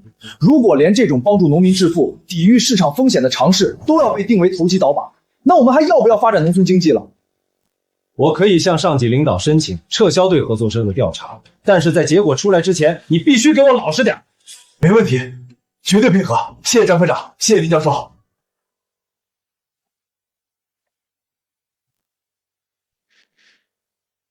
老张，报告我看完了，那个石塘村经济合作社真的像你写的这么好？领导，刚开始我也不信，可当我查遍了账目，每一分钱的去向都清清楚楚。更重要的是，当地农民对于合作社十分支持。实事求是是我们工作的生命线。你之前的果断封存是出于谨慎，初心是好的。现在既然调查清楚没问题了，那就撤销立案。后续所有的财务数据必须向有关部门报备，接受严格监管，确保农民的血汗钱安全无误。好的，领导，我们不单单要监管，更要给予必要的支持。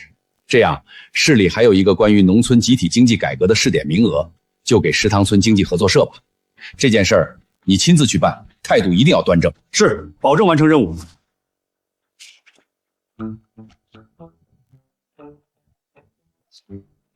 张科长，结果怎么样？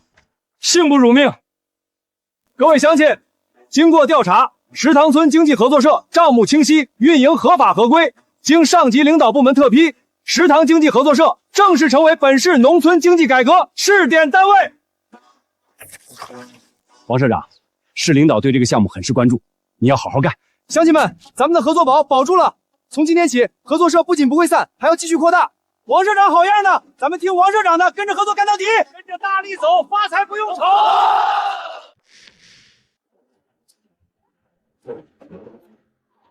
为什么？王大力为什么又能逃过一劫？连市里的大官都拿他没办法，咱们就不要惹他了。不行，我的人生已经毁了，大不了和他同归于尽。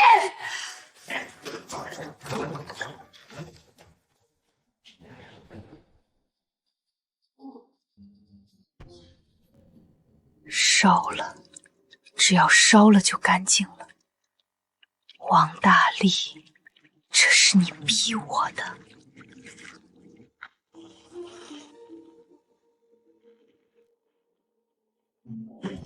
谁？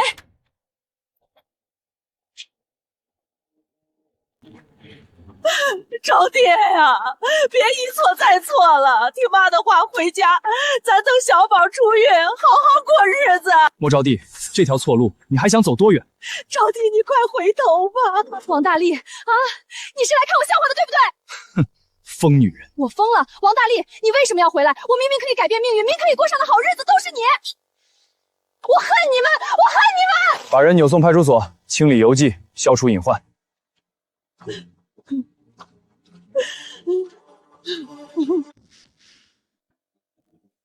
赵师傅，您尝尝。哎，果然是好酒，我一个月就挣100多，可难得喝一次啊！想喝还不简单，咱几10年交情了，明人不说暗话。我现在和外国人合资开了一家罐头厂，就缺你这样的技术骨干，过来帮我怎么样？老钱，我在民安厂干得挺好的，旱涝保身，而且厂领导对我也不错。老赵，现在是市场经济，你这老一套的思想要改改了。只要你过来，保底工资500，奖金另算。听说你儿子最近相中了一个姑娘，女方要电视、冰箱、大沙发才肯嫁，这里是3000块，你看看够不够？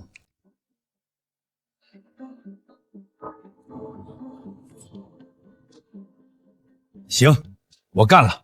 你再帮忙动员动员，看看厂里还有谁想来的，拉来一个熟练工，我给你300。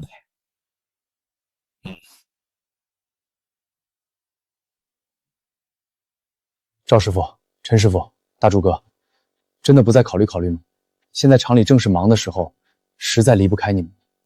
王总监，对不住了，外面给的实在太多了。这样吧，我去跟张厂长申请，给你们几个核心技术员单独增加1档技术津贴，每月50块，大家一起把厂子做大，以后的日子肯定会越来越好。王总监，国营工厂的工资有上限，以后做大了又怎么样？你还能把厂里的利润全分给大家伙不成？这都是集体财产，不能随便破例。但我向你们保证，王总监，人家京华食品厂直接开出3倍的工资，还给安家费。你年轻，能谈理想，谈未来，我们要养家糊口，只能认钱。王总监，你是个有本事的，但我们这把老骨头等不及了。辞职信放这儿，我们下午就开始交接。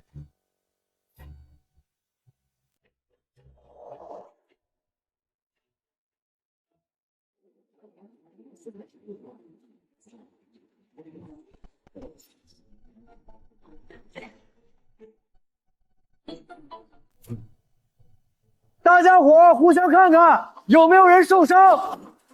王总监，没人受伤，但是主传送带的轴承断了，连带着电机也烧了。赶紧想办法抢修，必须尽快恢复生产。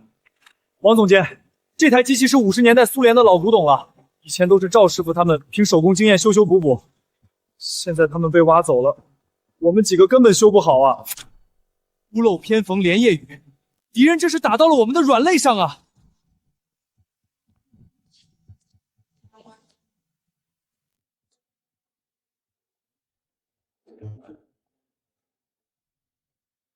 大力，你想买新设备？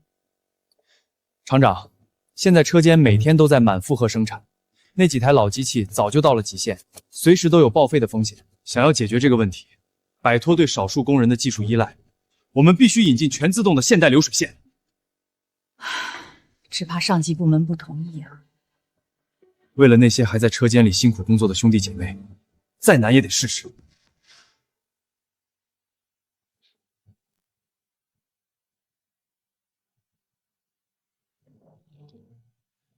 周科长，这是我们民安罐头厂的设备进口申请，如果成功引进，我有信心把产能翻3倍，产品质量也能再上一个台阶。大力同志啊，你们厂最近的成绩，县里是肯定的，但是购买生产设备，毕竟不是到市场买菜，还是要从长计议才行啊。周科长，现在我们厂面临其他企业的恶意挖角和设备老化报废的双重打击。如果再不引进新设备，几百号工人的饭碗随时都有可能保不住啊！设备老化，你们就发扬艰苦奋斗的精神，自己动手修嘛。人才流失，你们就加强思想政治教育嘛。凡事要多自己想想办法，不要总是向政府伸手要帮助。购买设备需要层层审批，这个流程走下来，最快也要大半年。你们真要申请的话，就先把报告放着，回去等消息吧。大半年太久了，您能不能通融通融，特事特办？规矩就是规矩，我这里通融不了，你们赶紧回吧，我马上还有一个会要开。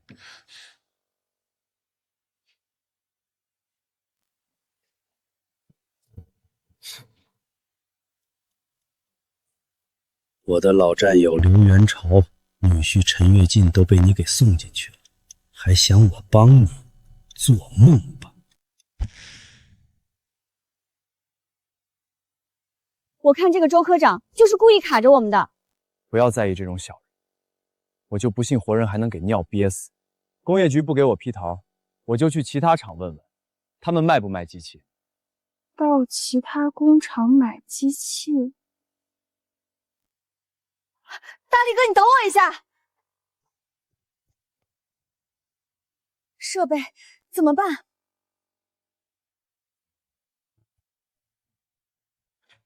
大力哥，天无绝人之路，林教授可以帮到我们。林教授有办法？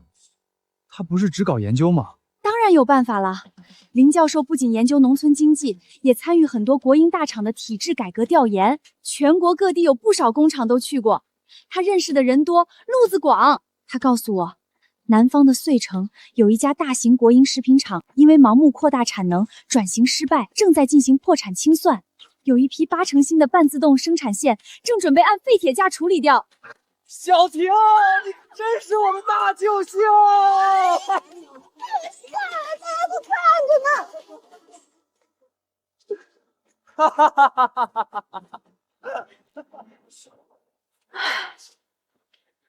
只怕上级部门不同意啊。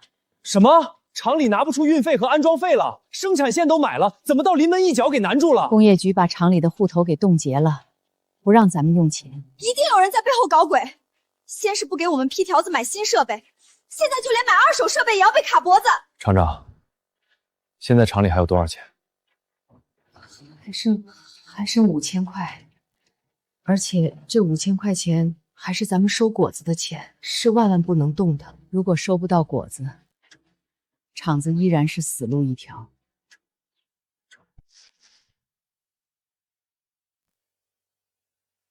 我们向工人借钱，集资渡过难关。向工人借钱？厂里几百号人，每个月就指望那100几十块钱工资养家糊口，凭什么借给你？我打算在厂里做股份制改革。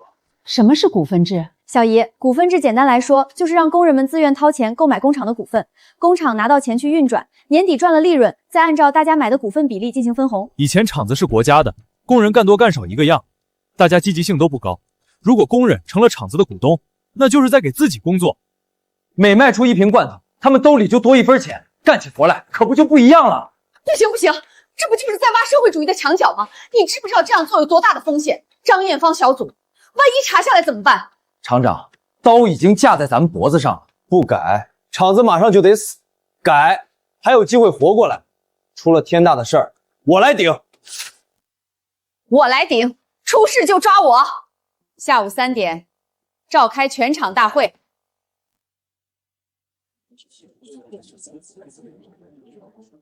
工友们，告诉大家一个好消息，咱们厂从南方订购了3条半自动生产线，只要顺利装上，就不用担心厂里停产了。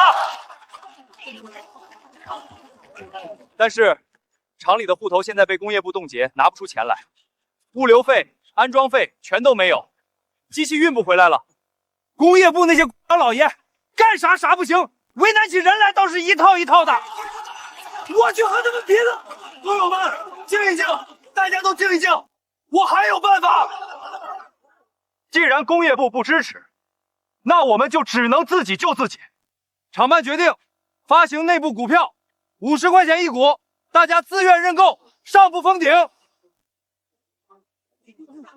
以后民安罐头厂大家都是老板，掏钱买股份。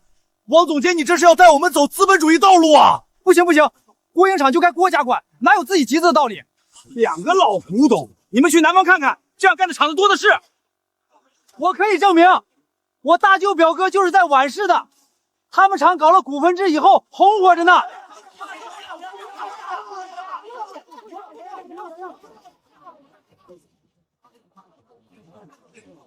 各位罐头厂的工人兄弟，先听我说一句。过去1年多，是王社长带我们几个村的人搞合作社，让我们果农赚到了钱。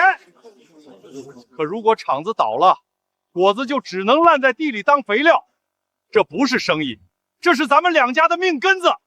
今天我把话撂在这儿，咱们果农和你们工人就是拴在一条绳上的蚂蚱，谁也离不了谁。王社长，这是我们合作社凑出来的13621块8毛9，能买多少股？对，就是这里。对，老乡们都掏心掏肺了，咱们还能当缩头乌龟？王总监，我出100，不，我出200，买4股。我把儿子娶媳妇的彩礼先拿出来，买6股。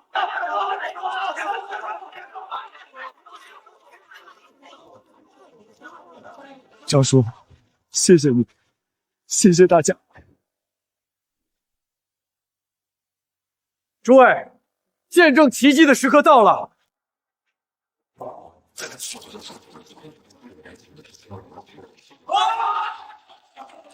王总监，产能翻了整整4倍，次品率几乎为0。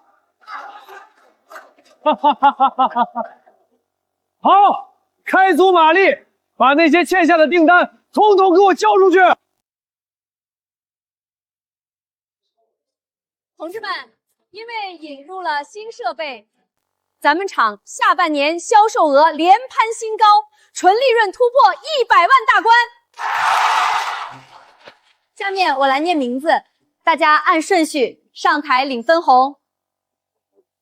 第一个，石塘村经济合作社，分红36281块9毛。张叔，回去给大家伙把钱分了。第二个，郭胜利，分红好你个王大力，拿国有资产发横财，我看你是活到头了。赵主任，我要举报民安罐头厂厂长张艳芳和生产总监王大力。简直无法无天，打着股份制的幌子，把国营厂变成了自己的私产。这股歪风邪气如果不刹住，咱们的公有制经济就要变色了。带上人，我们去民安罐头厂。王大力、张艳芳，你们涉嫌私分国有资产，从现在起停职接受调查。身正不怕影子斜，我们愿意配合调查，但厂里还在生产出口创汇的订单，请不要停工。创汇，资本主义的毒草长得再好也要拔掉，带走，带走，谁也不许带走王总监和张厂长。对，不许带走。大家请冷静，就当我和张厂长休假几天，很快就会回来。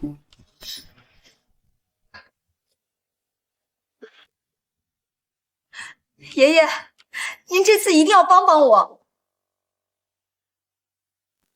真理不辩不明，实践才能出真知。现在的年轻人有想法有干劲儿，就给他们一个解释的机会，也是给改革一个机会嘛。好的，好的，老领导，您放心，我会亲自过问，安排一场公开的座谈会。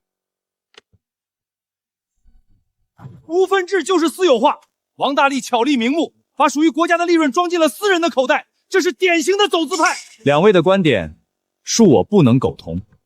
咱们就拿数据说话。改革前，民安厂连年亏损，依靠财政上面的补贴才能发得起工资。改革后，上缴的利税翻了10倍，还带动了周边5个乡镇的发展，还创造了巨额外汇。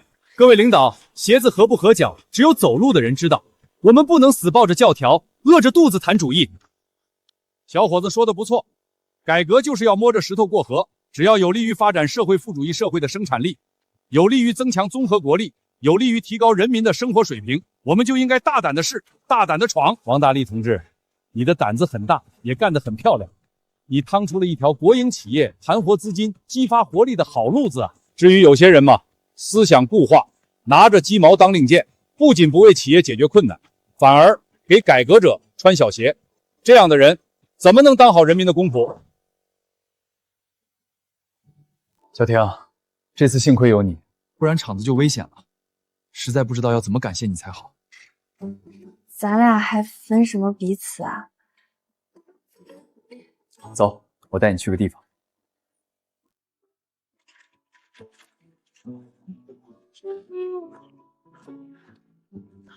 大力哥，这是怎么回事？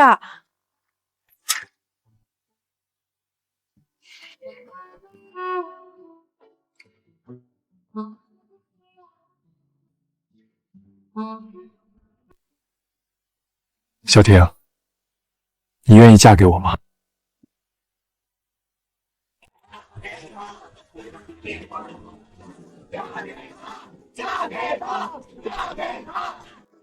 我愿意，只要是你，我都愿意。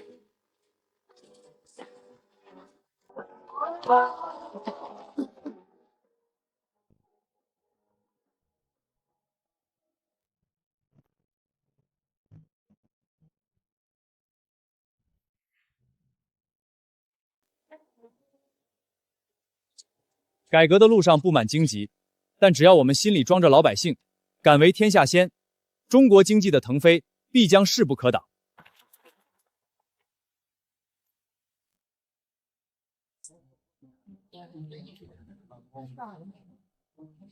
乡亲们，前几天有人问我，大力啊，你现在是全国知名的青年企业家，赚的钱够几辈子花了，还在这儿没日没夜的瞎折腾什么？图个啥？就是，可不嘛！大家伙都好奇，大力你倒是说说，到底图啥？因为我王大力一个人富，那只能叫有钱；咱们全村人腰包鼓起来，那才能叫幸福。想想以前，咱石塘村吃粮靠天，出门靠腿，是远近闻名的穷窝子。可现在呢，咱们有了自己的厂，有了自己的产业，大家手里有了饭碗，心里有了底气。石塘村能有今天，全靠大力带头。没有大力，哪有我们的好日子啊！我打小就看大力这孩子不一般，长大指定有出息。但这还不够，集团已经决定在邻近的后山村、石尾村、大塘村都建立分厂，把咱们这里的加工链条延伸过去。我要让邻村的乡亲们也一样在家门口拿工资，也能过上咱们这样的好日子。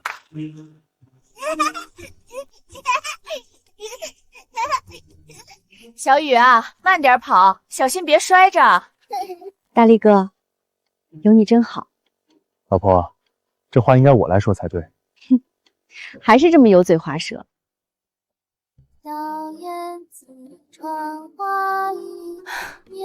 疯了也好，疯了就没烦恼了。莫招娣，我们扯平了。